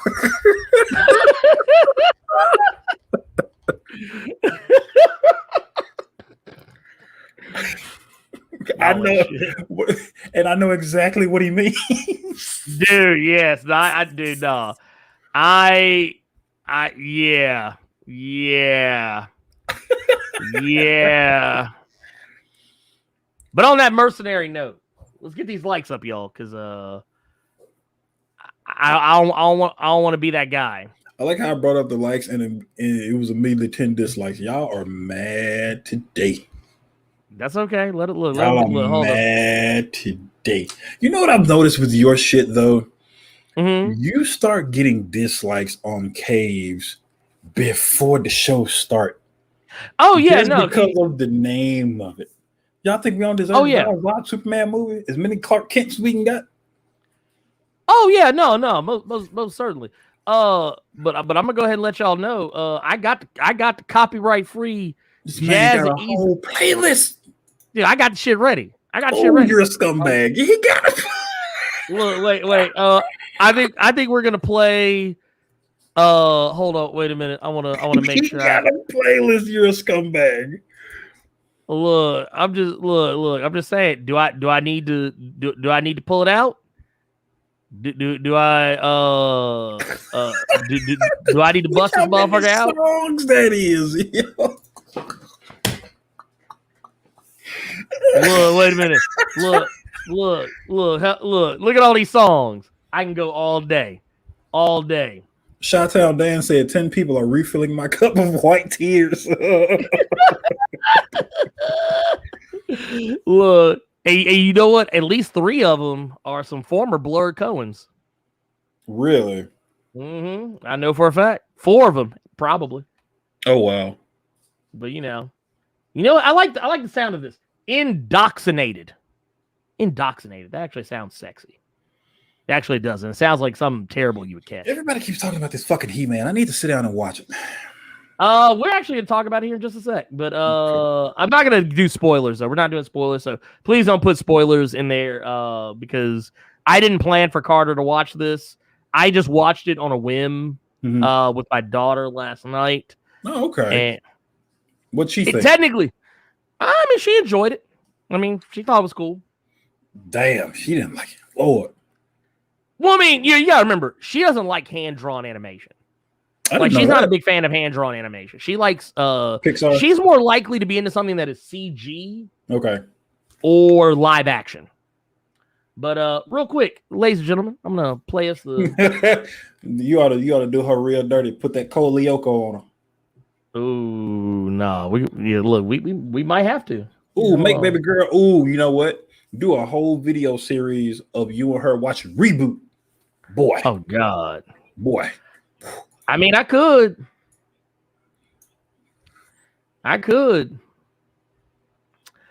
Woo! Lord have mercy. The dulcet sounds. Who is this? Giorgio DeCampo? I feel like y'all can hit 200. Y'all at 186. Hold on. Why, Shadow Fighter? Why is that evil? What's wrong with Reboot? Y'all ain't for the dog got Reboot, dog. Y'all ain't for the dog got Reboot now. I'm talking about the old one, not the fake ass Power Rangers one they did. No, not that Netflix shit. No. That shit was bad. Like I said, I'm gonna need us to get to 200. We got 255 motherfuckers in here. I'm gonna need us to hit 200.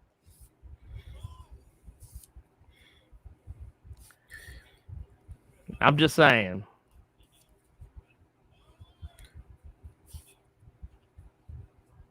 Yes, they made a reboot. Oh my God, it was terrible. Why? Terrible. Because fuck us, that's why. And it wasn't even like, well, yes, it was. It was kind of like Sonic the Hedgehog and shit like that. It was made more so for the children, but yes, even the children were like, get this shit the fuck out of my face.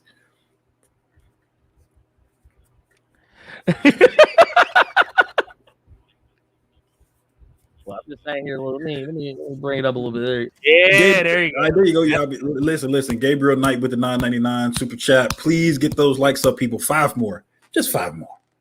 Just 5 more. That's it. And then I can hear you all creaming your pants about this fucking He-Man show.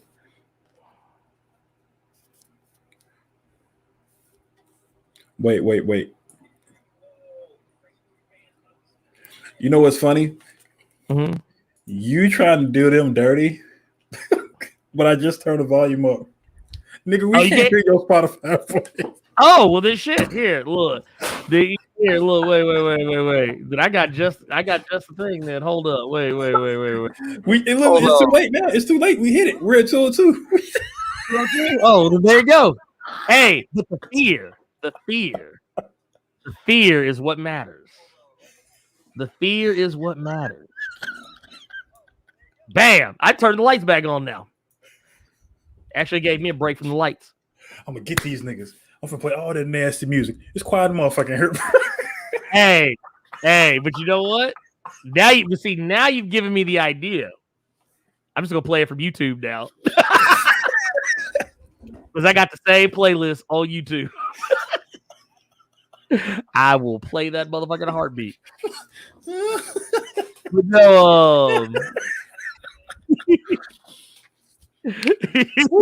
gonna get these. I'm gonna end these niggas' whole career. Well, Yeah. it's bow your head in the church choir in here. Oh my God, that was great. That was great. That was great. Oh man. Oh Lord. Let's here, hold up. No, we can't play Kitty G. Kitty G will get us. Kitty G will literally come to my house and ask for money. Real quick, I do want to talk about something. This is like a little urban legend thing that I saw on CBR this morning that I actually had no clue was a thing. There was a Static Shock live action series that was in the works. Okay. Back before there was a cartoon. Do you know who almost played that motherfucker? Don't say Lil Romeo. Oh no, see, you ain't even in the right color spectrum. Who the fuck was gonna be Static? Well, it's funny you ask. Funny you ask, sir. But it would have been Jonathan Taylor Thomas. I need to cut the camera off. Well, I've killed Carter, y'all. There's really nothing to this. Like, I mean, it is apparently actually true. But yeah, apparently that was a thing. It was a thing that was going to happen. That I'm glad did not happen. This man had cut his camera off and turned his mic off. Lord.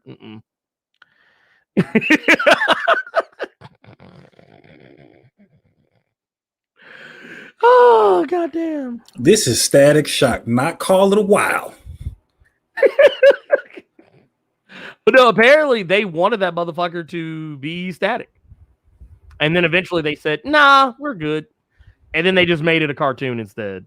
Because, you know. And we thought when they tried to make a white woman Harriet Tubman saying that people weren't going to know this was bad. They did say that. People actually did say that. Oh my God. Now this really reminded me about Paul Mooney. We got the Mexican with Brad Pitt. We got The Last Samurai with Tom Cruise.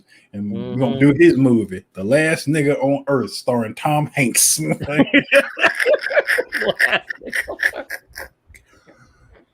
Static Shock with Jonathan Taylor Thomas. Oh my God. Dude, that shit would have been so nasty. That shit would have been absolutely McDuffie would have came out of his grave and slaughtered every white man in sight like Tales from the Hood.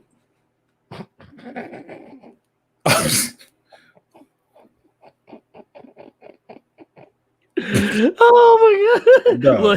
Look, and you know, he would have made you a part of the graffiti on the wall. That's what would have happened. That's the type of shit we got. Moving along. That was just something I just thought was funny. Diamond Publishing caught some flack this week. The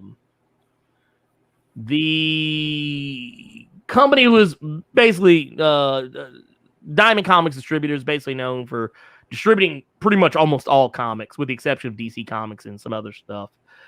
Used to be there was a time where if your comic wasn't being distributed by Diamond, apparently your comic wasn't shit.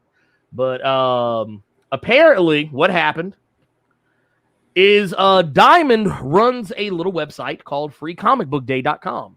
And it has a Facebook page for Free Comic Book Day, as one would probably imagine. And they used that page to promote its weekly previews, Previews World Weekly live show on YouTube.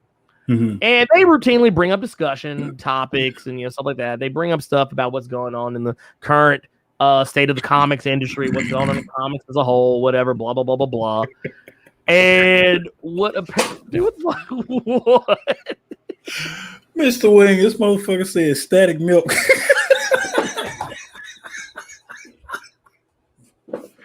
Wait. Static milk. Static mild disappointment. Oh, could you imagine eating some fucking Cocoa Puffs in the bowl, shock shit out you when you're trying to eat them, bro? You're like, dude, that would be terrible. Static milk. Oh, bro, that sound nasty. Static milk, static mayonnaise, some static ranch. Lord, static everything. That sound nasty. Ugh. But no, apparently the question was asked.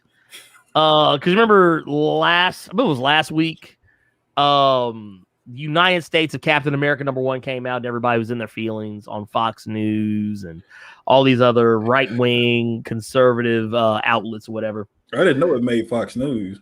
Yeah, it did. Dean Cain was talking shit about it. Oh, God. Because here's the fucked up part. You want to hear the fucked up part is?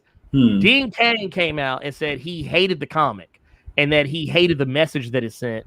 And then came out later and said, I didn't read the comic, but I stand by what I said. Because I actually came out and said something. I retweeted him and said, betcha his ass didn't read it. And then he came out later. It wasn't in response to what I said, but he did come out later and said he said, no, I in fact did not read the comic, but I still stand. Because basically it was the whole idea because in that comic, Captain America is questioning the American dream. And whatever all these right-wing conservative, MAGA motherfuckers, they're like, oh, Captain America, they're always trying to make Captain America hate America. No, that's actually not what the comic was about. He wasn't saying that he hates the American dream. He was questioning what the American dream truly meant today. Is basically what he was doing. He was basically asking the question, does the American dream represent America today? Is it an outdated concept?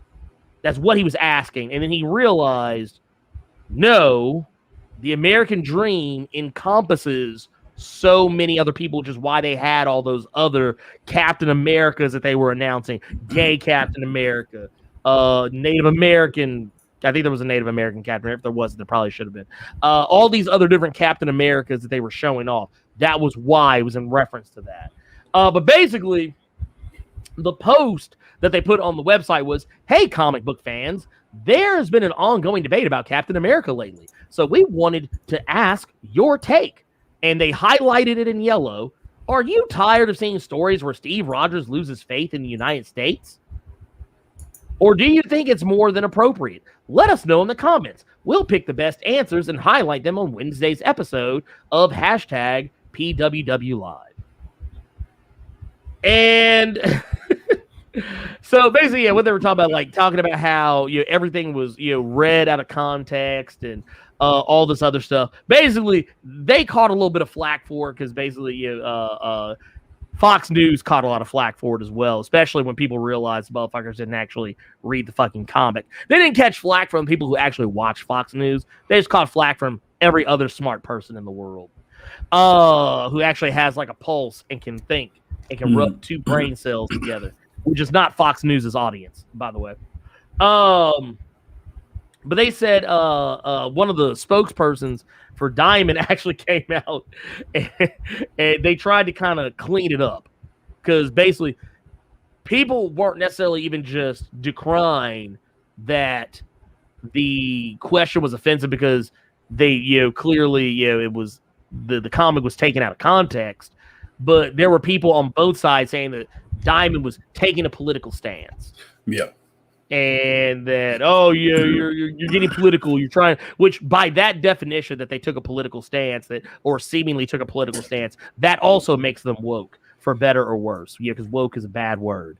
But no, they basically came out and said, Previews World and Free Comic Book Day posted a question to Facebook that was intended to engage fans in conversation about the new Captain America comic for Wednesday's Previews World live show. It was never intended to be a political statement or controversial. Once we realized that the way the question was worded could be misconstrued, we took it down. We sincerely apologize for the poorly worded post. It is always our goal at Previews World to engage with fans on social media in a lighthearted way to discuss and celebrate the comics and characters we all love. I wouldn't have apologized for shit. I just took the question down. See, that's the thing. I wouldn't have apologized either. Because if motherfuckers is mad, they mad. Exactly. If this is comic books, somebody's always going to be mad. Oh, yeah. Well, not only that, if you're mad about a comic book company, a company who distributes comic books, taking a political stance on something, you have a bigger problem. Because comics they've always been political. Yeah. Always. Yeah. Captain America is the most political thing. If that ain't a political statement, I don't know what is. Captain America. Because you know what that means? God bless America. Fuck everybody else. It's Captain America. Hell, they don't even have the nerve to call the Russian Captain America Captain Russia. That motherfucker's name is Red Guardian. Matter of fact, you know what? If anything, y'all really want to be mad? Captain America ain't Captain America. That's Captain Puerto Rico, pimp. With the way them stripes is laid down on the front of that suit. Have y'all ever seen the Puerto Rican flag? That's Captain Puerto Rico. That's what really should make motherfuckers. You want to be mad about something, be mad about that. Your precious Captain America loves Puerto Rico more than the rest of America. There you go. Have at it. Hope y'all had a good time. Anyway, Carter. Yes. What's your recommended read for the week? My recommended is something that's actually pretty not like me. I like it. My recommended is from somebody I have said several times I can't stomach because their shit is sometimes just way too overly fucking complicated.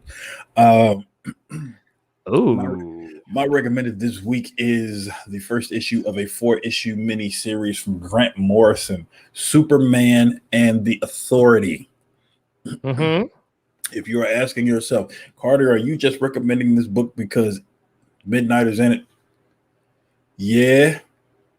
And he ain't in this first issue, though. This first issue is a lot of Superman and someone who, I swear to God, this sounds like a cigar you would get at the gas station, Manchester Black.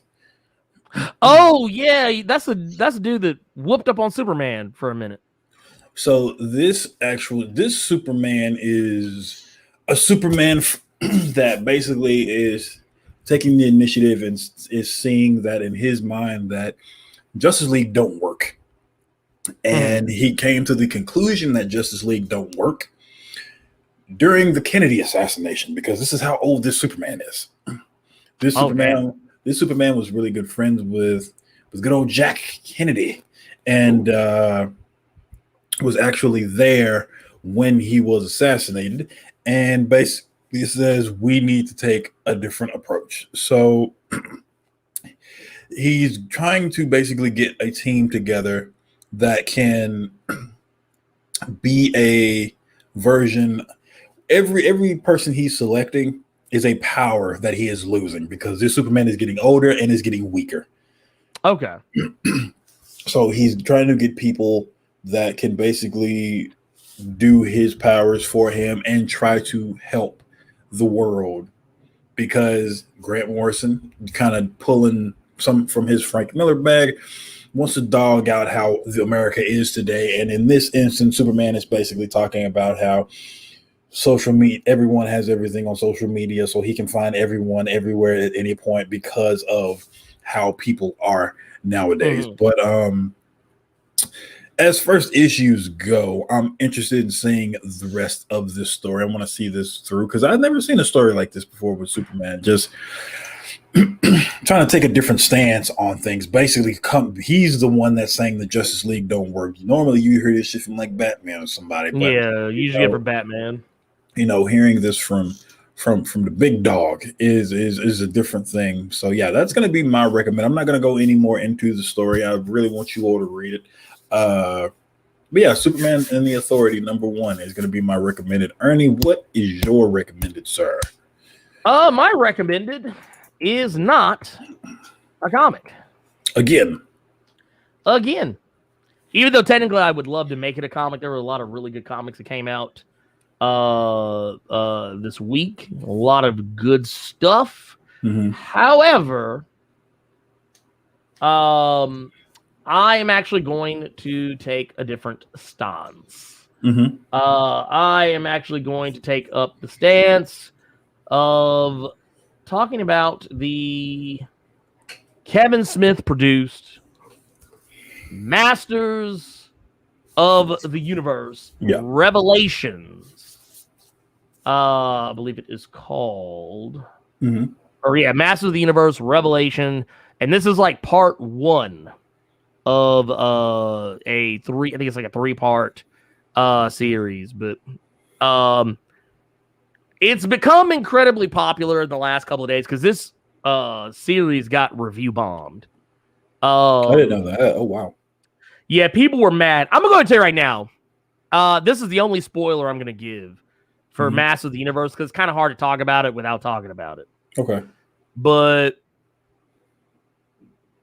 the reason why people are review bombing it is for one reason and for one reason only. Did Kemet just spoil it? Because I was gonna watch it. No. Okay. That is not the case. Okay. No. That was not the case. At least if there was any queer coding in it, I didn't catch it. Okay. Because it wasn't meant for me. But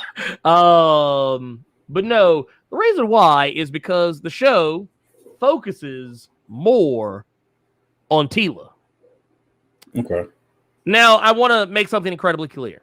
The show is not called He-Man and the Masters of the Universe. It's just called Masters of the Universe Revelation. So if you went into this expecting it to be He-Man and the Masters of the Universe, that is actually not the case. He-Man only really shows up out of the, I think it's 5 episodes. Each one being like 23, 24 minutes, and the final one being like 28 or 29 minutes. Okay. He's only in like 3 of them. And they do flashbacks and stuff like that too. About other stuff that happened, like that are kind of references to the original series. There's also surprisingly, a lot of references to the live action movie. There's multiple references to the live action movies or movies. Just the movie was just the one. I think I told you about one of my only actual criticisms about it was that it did the thing that all Kevin Smith movies do, and that it's always referencing shit. But since it's the Masters of the Universe and they can't reference, pop culture the way Kevin Smith likes to reference pop culture, they referenced He-Man pop culture instead. And so there's points where certain characters, like, this is not a spoiler, but the character Moss Man is on the show. And there's a point where Skeletor calls him Moss Man without really calling him Moss Man.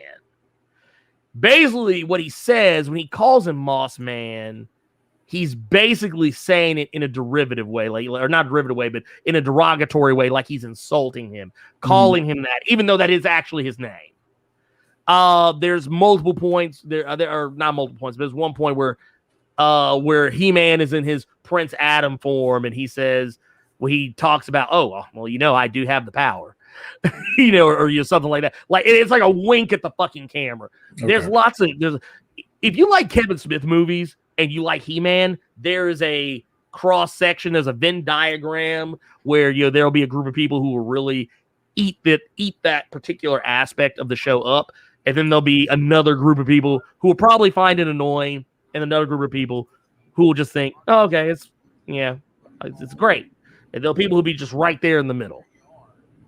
But the whole premise of the show, without getting into the granular shit, is basically that Skeletor has finally figured out how he wants to infiltrate and take over Castle Grayskull. And whether or not that plan succeeds or fails creates this entire rift in the world of the Masters of the Universe, which is basically why you see this ragtag group of characters in the same place at the same time. And yes, Teela is the focus of the show. Is that a bad thing? No, because has she ever been the focus of anything ever before in the history of ever? No. Has she ever gotten to any kind of like actual backstory before that was not in a Masters of the Universe comic? Not that I can remember. And really, it's all kind of set up and hinted at and teased at that she is more than what she believes that she is. And there is a lot more diving into the history of the champions of Grayskull. Okay. It like performance wise, I think just about everybody was great. The guy who's doing the voice of Prince Adam and He-Man, I forget his name. But he's the dude who played, I think he's the dude that played Mon-El on Supergirl. I'm forgetting the guy's name. I apologize. I'm actually looking it up right now because it's 2020. Should know things. But let's see here. Inconceivable. That did not. Chris Wood is his name. Chris Wood. I don't like him as He-Man. Okay. He's trying too hard to sound like a superhero. And maybe that was the point. Everybody else though, whether it's Man at Arms, which I think is Liam the dude Liam Cunningham, Davos Seaworth from Game of Thrones. He's lit. Dennis Haysbert is in it. I'm not saying who he's playing. Who else? Sarah Michelle Gellar as Tila, which was perfect casting, in my opinion. Mark Hamill as Skeletor, amazing. Yeah. Lena Headey, Cersei fucking Lannister, for Christ's sakes. Of course, she was amazing as Evil Lynn. It's all does from here on out. Dude, first off, Kevin Conroy. Come here, take a second to put some respect on Kevin Conroy's name. This man is normally Batman. This dude coming in here playing a whole ass merman. And doing it amazingly, mind you. Dude actually gave Merman some gravitas, for Christ's sakes. And then there's other characters that show up too. I don't want to say too much about some of the other ones that pop up. But yeah, you can see your Beastman. That's Kevin Michael Richardson, who was amazing. And actually got a little more screen time than I initially thought he was going to get. And yeah, everybody else was just fantastic. There's some other characters there too. I'm not gonna go into those, but yeah, it's a great show. Yes, I know a lot of people are saying, "Oh, it's too woke." It's too woke. Why? Because it put focus on Tila. That's why. That's why you think it's woke. That's why you think it's woke. It was great. It was great. I enjoyed it. I'm excited for the second part. That's all I can say. That is all I can say. Moving on. We are going to answer questions for a few minutes. I reckon this time I'm going to set a timer because last week we just kind of just went on and on and on and on and on and on. We got tons of questions. I want to get into them. So I'm going to set a timer. 10 minutes. 10 minutes questions. 10 minutes. Boy, trying his best not to hit 3L. I'm going to try. Trying, man. We're trying. That said, I will answer because we do have some super chats. I believe one of which is from T5 the Great with the $5 super chat. Says, boy, you taste the mayonnaise behind that Static show. JTT, the whitest white dude on TV at the time, especially. My God. Lord have mercy. That would have been disgusting. Okay. As far as other questions. Yeah. As far as other questions go. Did you get that super chat from Walter? Where? Let me see. You got I got it right here. Okay. Says, I have to ask if my downloading the caves on YouTube post factum is positive, negative, or neutral for the algorithm. Well, that is a tricky one because technically, I get no credit for you downloading anything. I don't get anything on the algorithm if you download anything. I mean, honestly, if anything, if you've already watched it, it doesn't really count it again. Not really.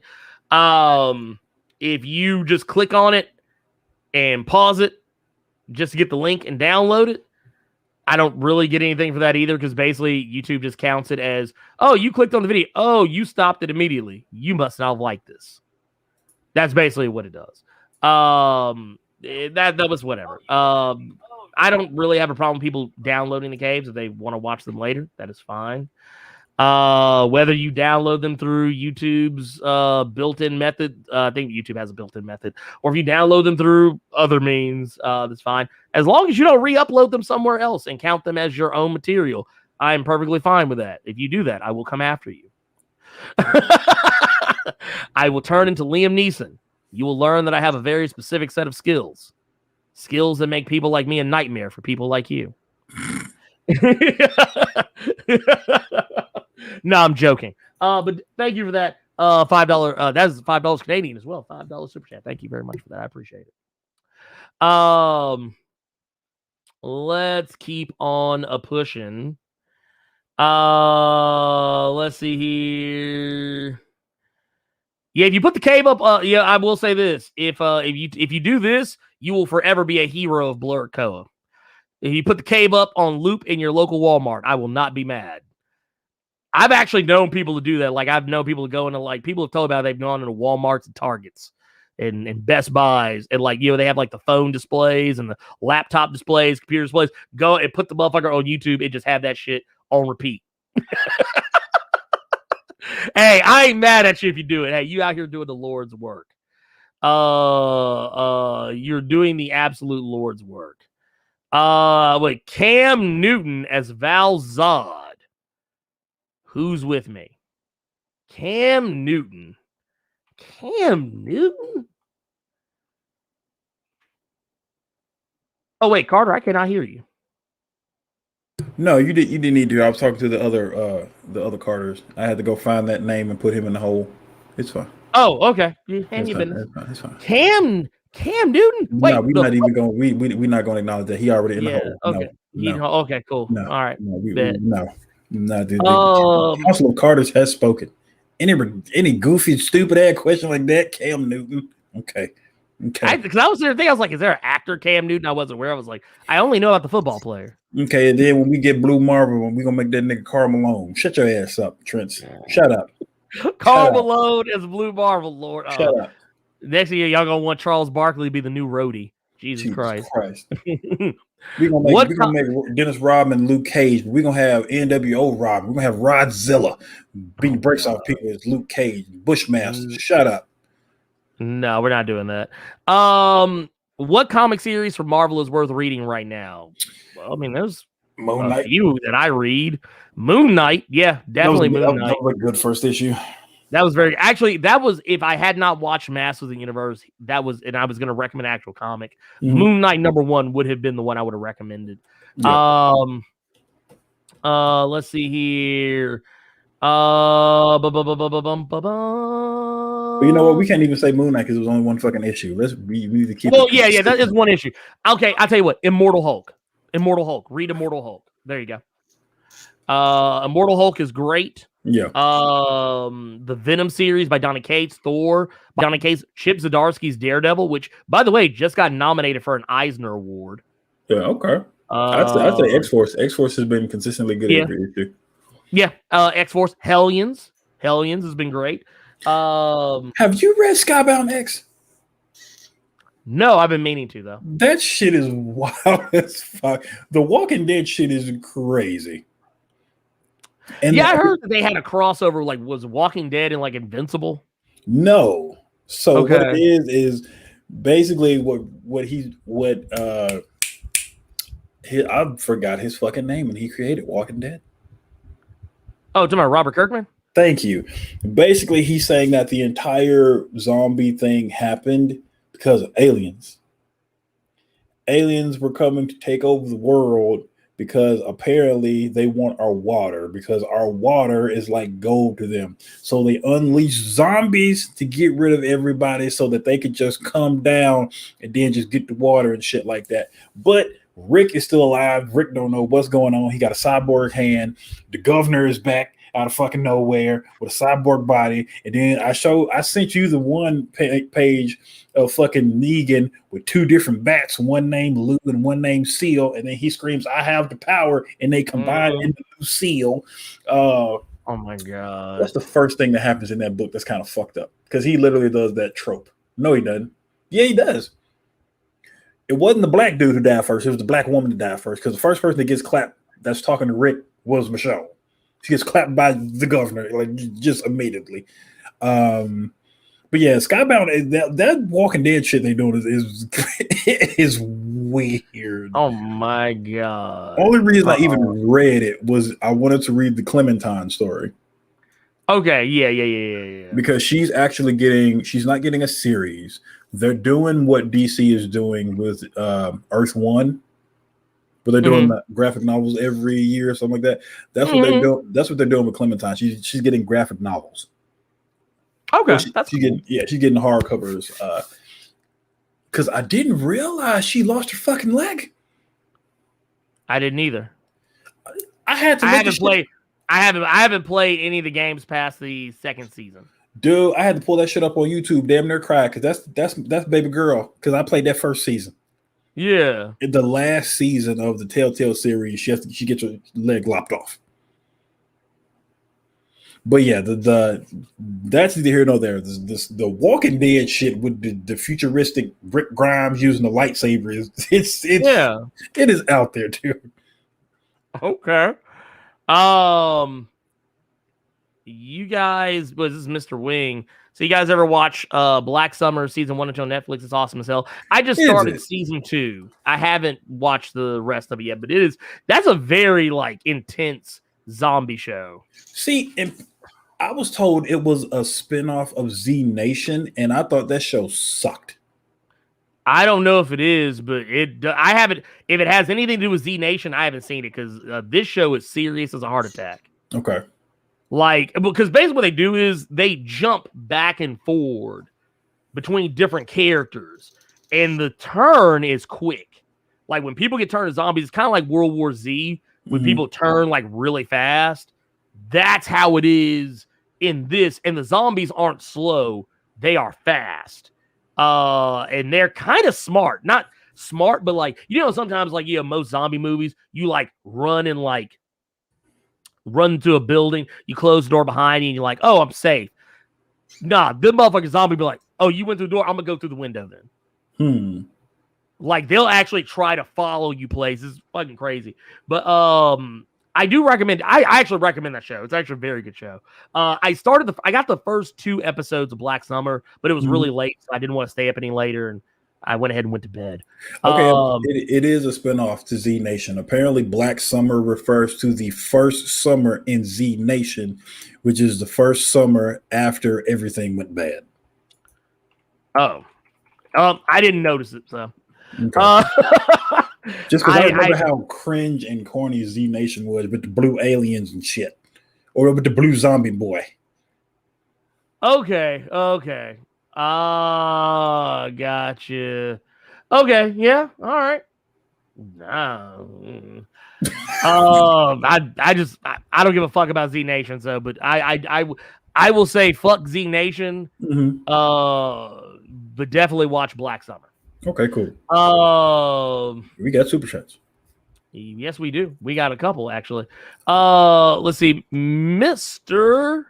3/3 with a $5 super chat says, my sister sent me a tweet. She said we need to stop saying people of color and say people of the global majority. I mean, we are the majority. So I mean that is not wrong. Not wrong at all. But I always like saying people of color because that leaves white people out.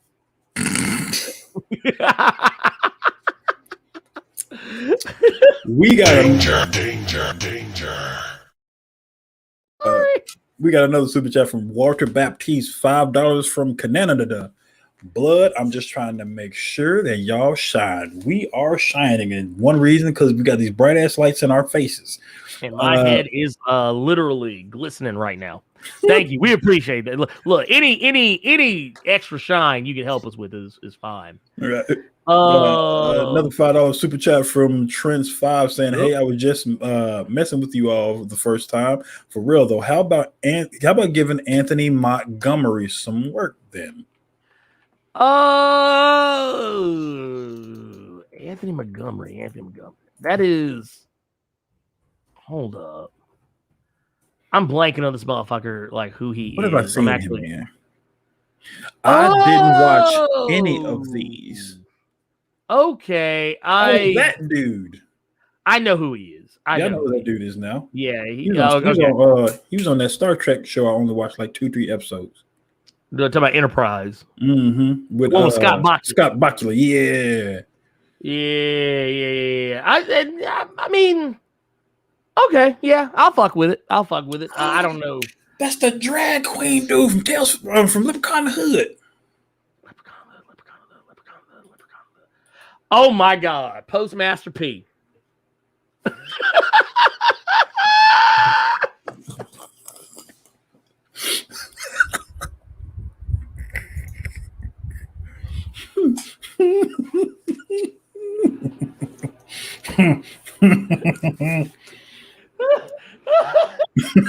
y'all broke it. Look, I'm sorry I brought it up. He's gone, folks. Oh God, Postmaster P. Hold on, wait a minute. Oh God. He trying to pull that shit up too. He a mess.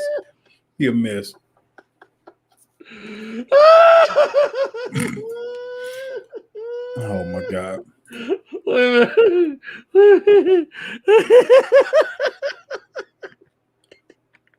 do I feel like I just took Joker toxin? Oh my God. But no, this shit right here. This shit. Postmaster P. Oh goddamn. Okay. All right. I'm done. I'm sorry. Anyway, moving on.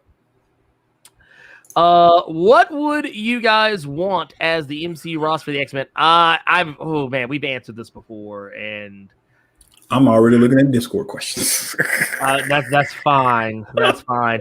Well, full disclosure, I paused the timer every time we went off on a tangent.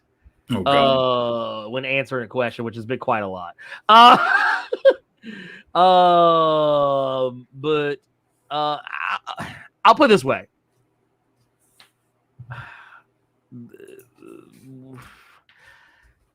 You know, I'll give a different answer for a change. Fine. The animated series roster, cool. The 90s animated series roster, and I'll be fine. Bill 930505 asks, is Warpath, formerly Thunderbird, going to get his credit for that jet in X-Men #1? Or you're talking about the older brother, Thunderbird? I think so. That was the plan. I know they said they were thinking about calling it the Proud Star or the Thunderbird in X-Men #1. Let's see here. Let's see here. What else we got? I'm looking to see if we got anything else. Okay. Oh, we got a super chat. Glenn Brown with 199 super chat says, "How do you guys think about Ben? What do you guys think about Ben Reilly coming back?" I don't. So he doesn't actually need to come back because he never left. It's just people stopped writing Ben Reilly stuff. I think he popped up in he was in Damnation for like 2 seconds. No, he was in something current. He was in something current where someone needed a super team, but they could only get like some misfits, and they made Ben Reilly one of the misfits. He was in King and Black Tie. Maybe I can't remember. I want to say Thunderbolts, but I might be wrong. But no, he had his own book there for a while out of the Clone Conspiracy stuff when he came back as the new Jackal, and he had a series that ended. I think Peter David was writing it. But interesting. But it was basically he's a tweener. now. But just to answer your question, yeah, he hasn't gone anywhere. It's just people. Yeah. His series ended, and then okay, we done with it until we need to grab another Spider character. Yeah, that's true. Yeah, so that's been right. Yeah. Conway Bergdog with a $9.99 super chat says, haven't listened to the early chat. I'm late, like my ex's monthly friend. Gross. Wow. But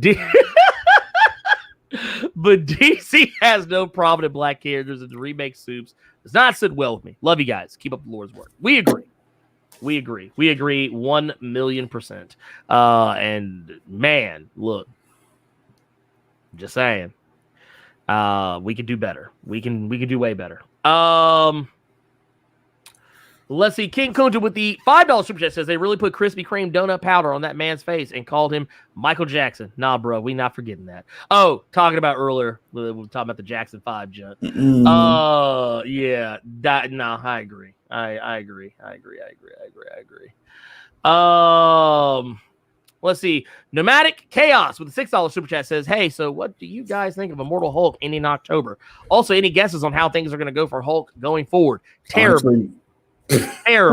Terribly. Donnie Cates is writing it. He is going to have Hulk literally crying.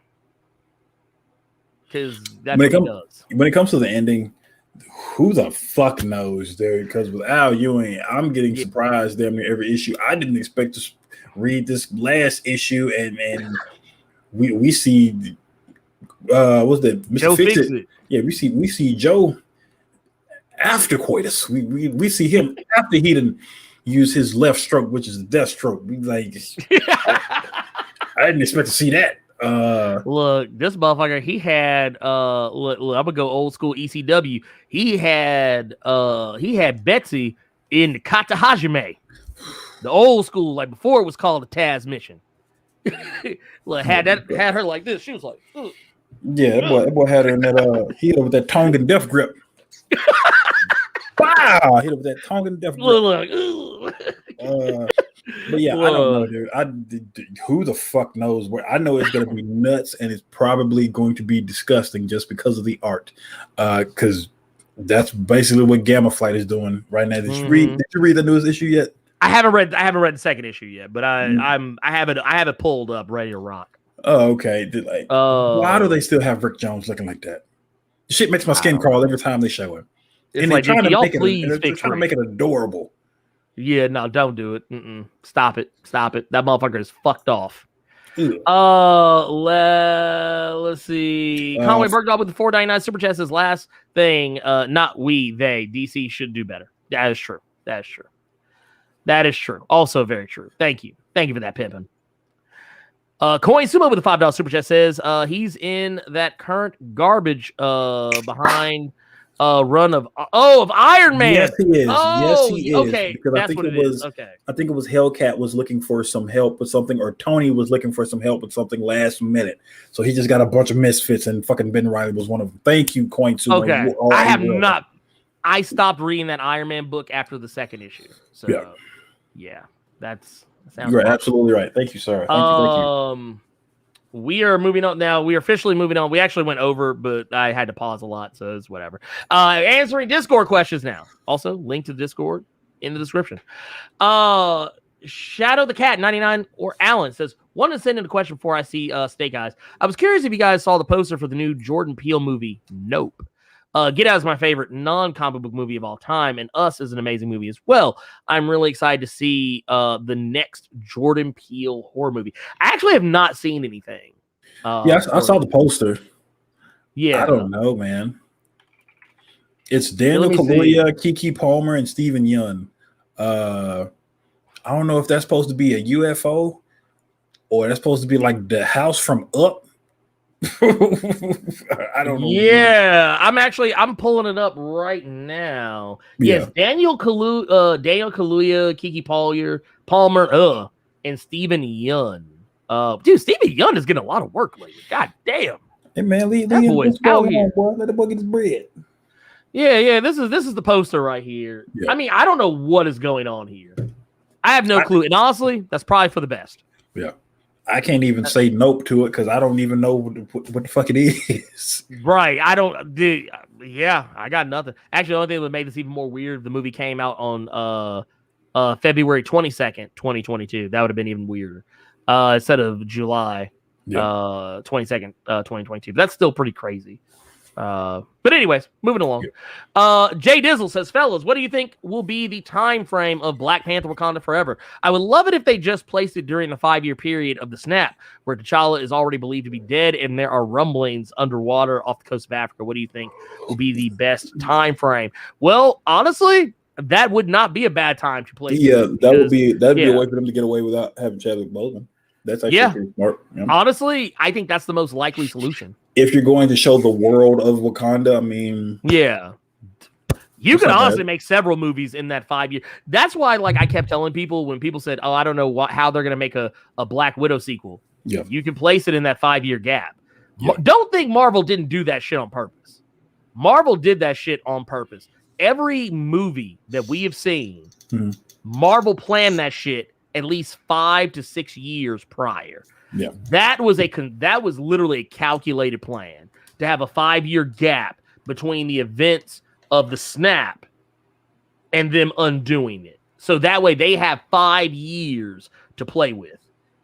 They could place anything, because Kevin Feige already said they're going to do more prequels most likely, and those prequels will very likely be in that gap. But let's see here. Dude Man says, if you could step into a world in your favorite comic, movie, book, etc., where would you go and what would you do? Honestly, for me, it's gonna sound weird because it's not something I talk about very often. But some of you may or may not know that I'm a tremendously huge fan of the Mass Effect series. That would be the one I would probably like. If I didn't do Star Trek, I would do Mass Effect. Just because it's a utopian timeline. There's all kind of cool, crazy shit to do. It's amazing. It's great. It's awesome. And I know this motherfucker is about to pull out. Please tell me. No, I'm not. I'm not. Oh, okay. I'm not. I was gonna say, this motherfucker gonna pull out Wonder Woman, Dead Earth, and I'm a holla. Actually, no. I like that you said book. And if I was gonna step in any world, it was actually a book that I do go back and read quite a lot. It was from Brian Lee O'Malley. It's called Seconds. Oh yeah. That's the same dude that did Scott Pilgrim. Yes, he did this after Scott Pilgrim. Basically, it's the story is basically a sister that is she's a chef. She's trying to get her own restaurant off the ground because she's been running one for so long, this, that, and third. But the main gist of it is she finds these mushrooms that after she takes these mushrooms to the head,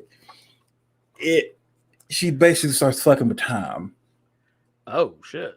And she kind of does some. It's basically a way for her to blinks the time sweeper a fuck up of hers.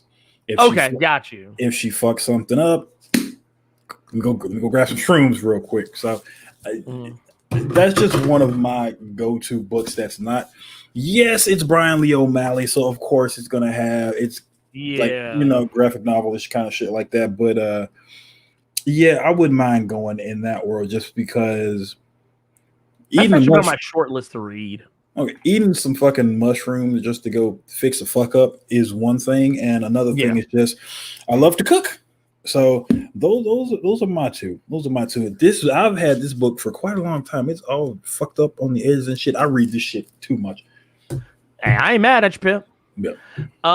Urban Prince of Strong Style asks, Blerd, do you think when the Hulk, Bruce Banner, comes back to the Avengers that he's going to be beefing with Iron Man, Black Panther, Thor, Captain America, and most importantly, Captain Marvel because of Civil War II? And, well, he needs to be more mad at Hawkeye for Civil War II. And they jump him in his own series twice when he just come back from the dead. I would love it if Hulk comes back to the Avengers and just be disrespectful towards them, including Iron Man, since he was defending Bruce, but now he ain't after all the shit they done to him. Also, Tony Stark ain't shit. So I can answer this one for you. Yeah, go ahead. I don't really think he needs the Avengers anymore. I think with what Al Ewing has done with Immortal Hulk, he has now successfully proven he can do his own thing in his own book, and it can go. It can go. You know, not a Hulk series that has to spin off from another series or an event or anything like that. This has just been a book that has been consistently good issue to issue, and now with Donny Cates in that role, it's going to keep going that way. So I don't really think he needs the Avengers. Plus, I think that's the reason they put She-Hulk in that role of having a Hulk in the Avengers, because they don't really need Bruce Banner anymore. I don't think he's going to do anything with Hawkeye, because that stuff has already been discussed in several other books about the situation that happened with him and Hawkeye and how he told Hawkeye to do it. He forgave Hawkeye for it, and he has more to worry about because they've already hashed that shit out. Yeah, that shit's already been hashed out. So matter of fact, Avengers No Surrender.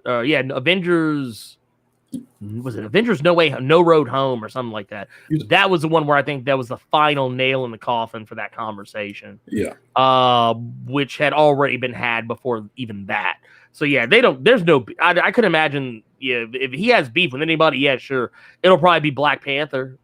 Since he is the leader of the Avengers, and they have come after him twice. He'll probably have beef with Thor. But I mean, honestly, I don't care. I mean, Hulk has always had beef with people. He's always had those opportunities to have those conversations. I don't think it'll be anything that special. I mean, it'll be funny.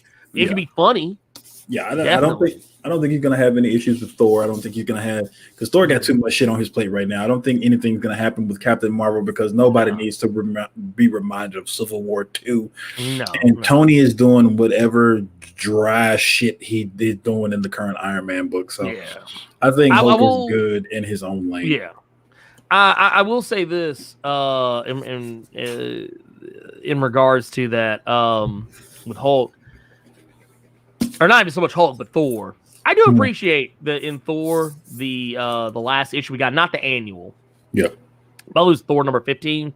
The setup they're doing for Thor, like Thor literally just, the Avengers out here struggling to end a fight. And Thor just walks up and says, like, he literally comes in and just starts talking about his problems to Captain America. And they're like, hey, can you just help us out with this thing? He's like, oh, this? Boom, done. Everybody dead. I was just like, dude, I said, we really need to put more respect on how powerful Thor is. But no, Yasuke coming through with the question here in the Discord. Yasuke asks, what up, Ernie and Carter? Hope you're doing well. With Bassam Tariq now the director of Blade, do you think the MCU may go in the direction of making Blade a black Muslim character? Makes sense, since Big Hirsch is a Muslim representation push, and I think it would be cool for Blade finding Islam being a way to cope with his vampiric nature. So I'm here for it. I wouldn't see it as a bad thing. I also think that it could technically even be a callback to the comics, considering some of the places that Blade has been in his life, the people he's interacted with. So I mean, I wouldn't be against it. Okay. And you know what? You can kill two birds with one stone. You could be like, all right, cool. Boom. Blade is back. Yeah. Black representation in the MCU yet again. Boom. Muslim character. Representation in the MCU. Boom. You checked all the boxes. Get them out. Yeah. That's it. I mean, I'm not saying that's the way it's going to go. Yeah. But that's the way I could see it going. And then we also got, the homie Jose Guzman. What's going on with the $4.99 super chat sticker? Thank you for that. Just coming in and say hi. I appreciate it. Thank you so much, Jose. You're awesome. You're always awesome. Always awesome to me. Also, they said something a little bit earlier before that too. It says, hey, Blerd, Carter. God bless you guys. Thank you, and keep up the good work. We appreciate you. Thank you. Thank you. And then last question from the Discord. This one comes from Ed Boy in the cut. It says, what do you want to see in the new Nubia and Luke Cage series? because those actually were recently announced for DC and Marvel. I want more African lore from the Nubia series and do something other than Luke Cage being neighborhood watch. That is a tough one. In the case of Nubia, I actually want to see more of her relationship with Anansi, and that would also dive more into African lore. I would love to see that. I would love to see that. I would also love to see Nubia differentiate herself from Wonder Woman in amazing ways. Not that she hasn't done it before, but I would like to see Nubia really make herself stand out. Okay. Because, it's not to say that she doesn't, but I want to see her stand out in a way that we've seen. Case in point, Miles Morales of Spider-Man, how he has stood out from Peter Parker. I would love to see something like that where Nubia makes a place for herself that makes her that much separate from Wonder Woman, that people stop saying, oh, she's just Black Wonder Woman. Then no, she's her own character is where I'm going with that. Gotcha. Luke Cage is another story. I would like to see Luke Cage doing something else other than Neighborhood Watch, but I mean, it's Luke Cage, so I mean, what you going to do? Yeah. I honestly would not mind. What I would want to see, I actually would want, and this is not what they're doing. I'm not saying it's what they're doing. I wouldn't mind seeing them taking the idea from Luke Cage season 2 and running with it. Like, just say Luke Cage just says, you know what? I can't stop these criminals. Fuck it, I'm taking over crime. I wouldn't mind seeing Luke Cage, doing something in that vein. Not as an ongoing, but like as a mini series, and to see the shit play out and then be done with it. It was funny seeing him do that on the show when he gave Daredevil shit for that in that Bendis run. Dude, right? That's fun. That was funny when I saw that happen. That shit was fucking amazing. Well, it also kind of calls back. You remember how we always talk about the X-Men, but Beast. Remember how Beast gave Cyclops shit for doing all the crazy fuck shit that he was doing? Also, what is Beast doing right now? Also, Bendis run. But now, what is Beast doing right now? Dude's a whole ass fucking mob boss. He might as well be a mob boss at this point. But yeah, that is everything. That's everything. Carter, what do you got going on this week? Are you going to be doing any streaming, sir? I got a lot of conversations I got to have with the council to see what's going to happen on that end.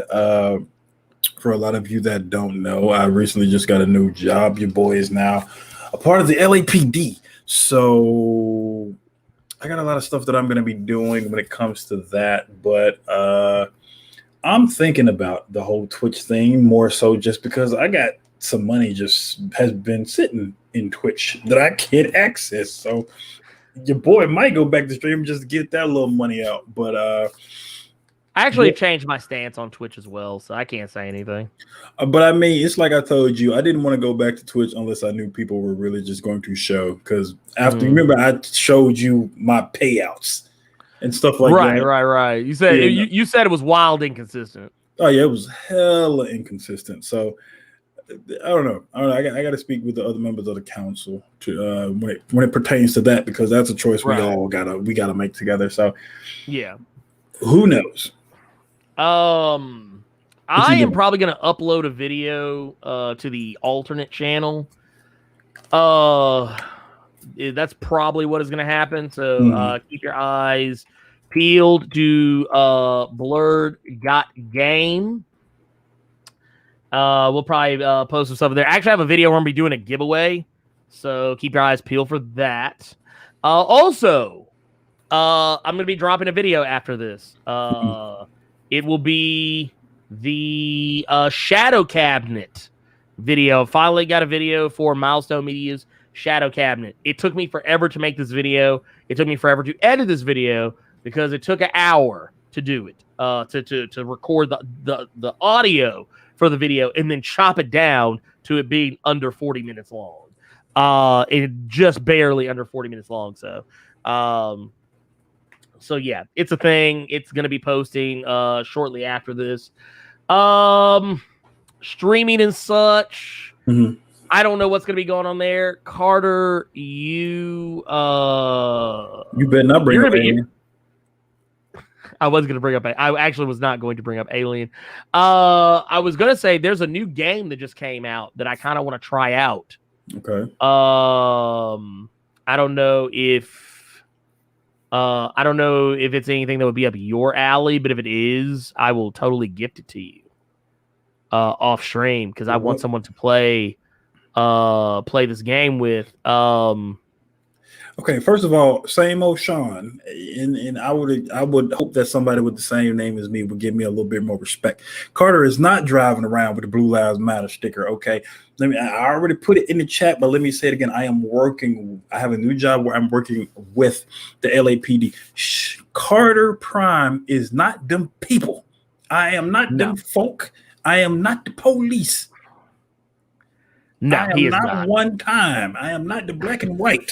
Okay. No. The Bacon Brigade. No, I was gonna say the one thing I told Ernie, and the one thing I can tell you all, just me working alongside the LAPD, I can tell you on Fridays, LA prostitutes are more scarier than bloodborne bosses. So, boy, but no, I am not a cop. No. It's like don't even start it. No. Don't even start it. No.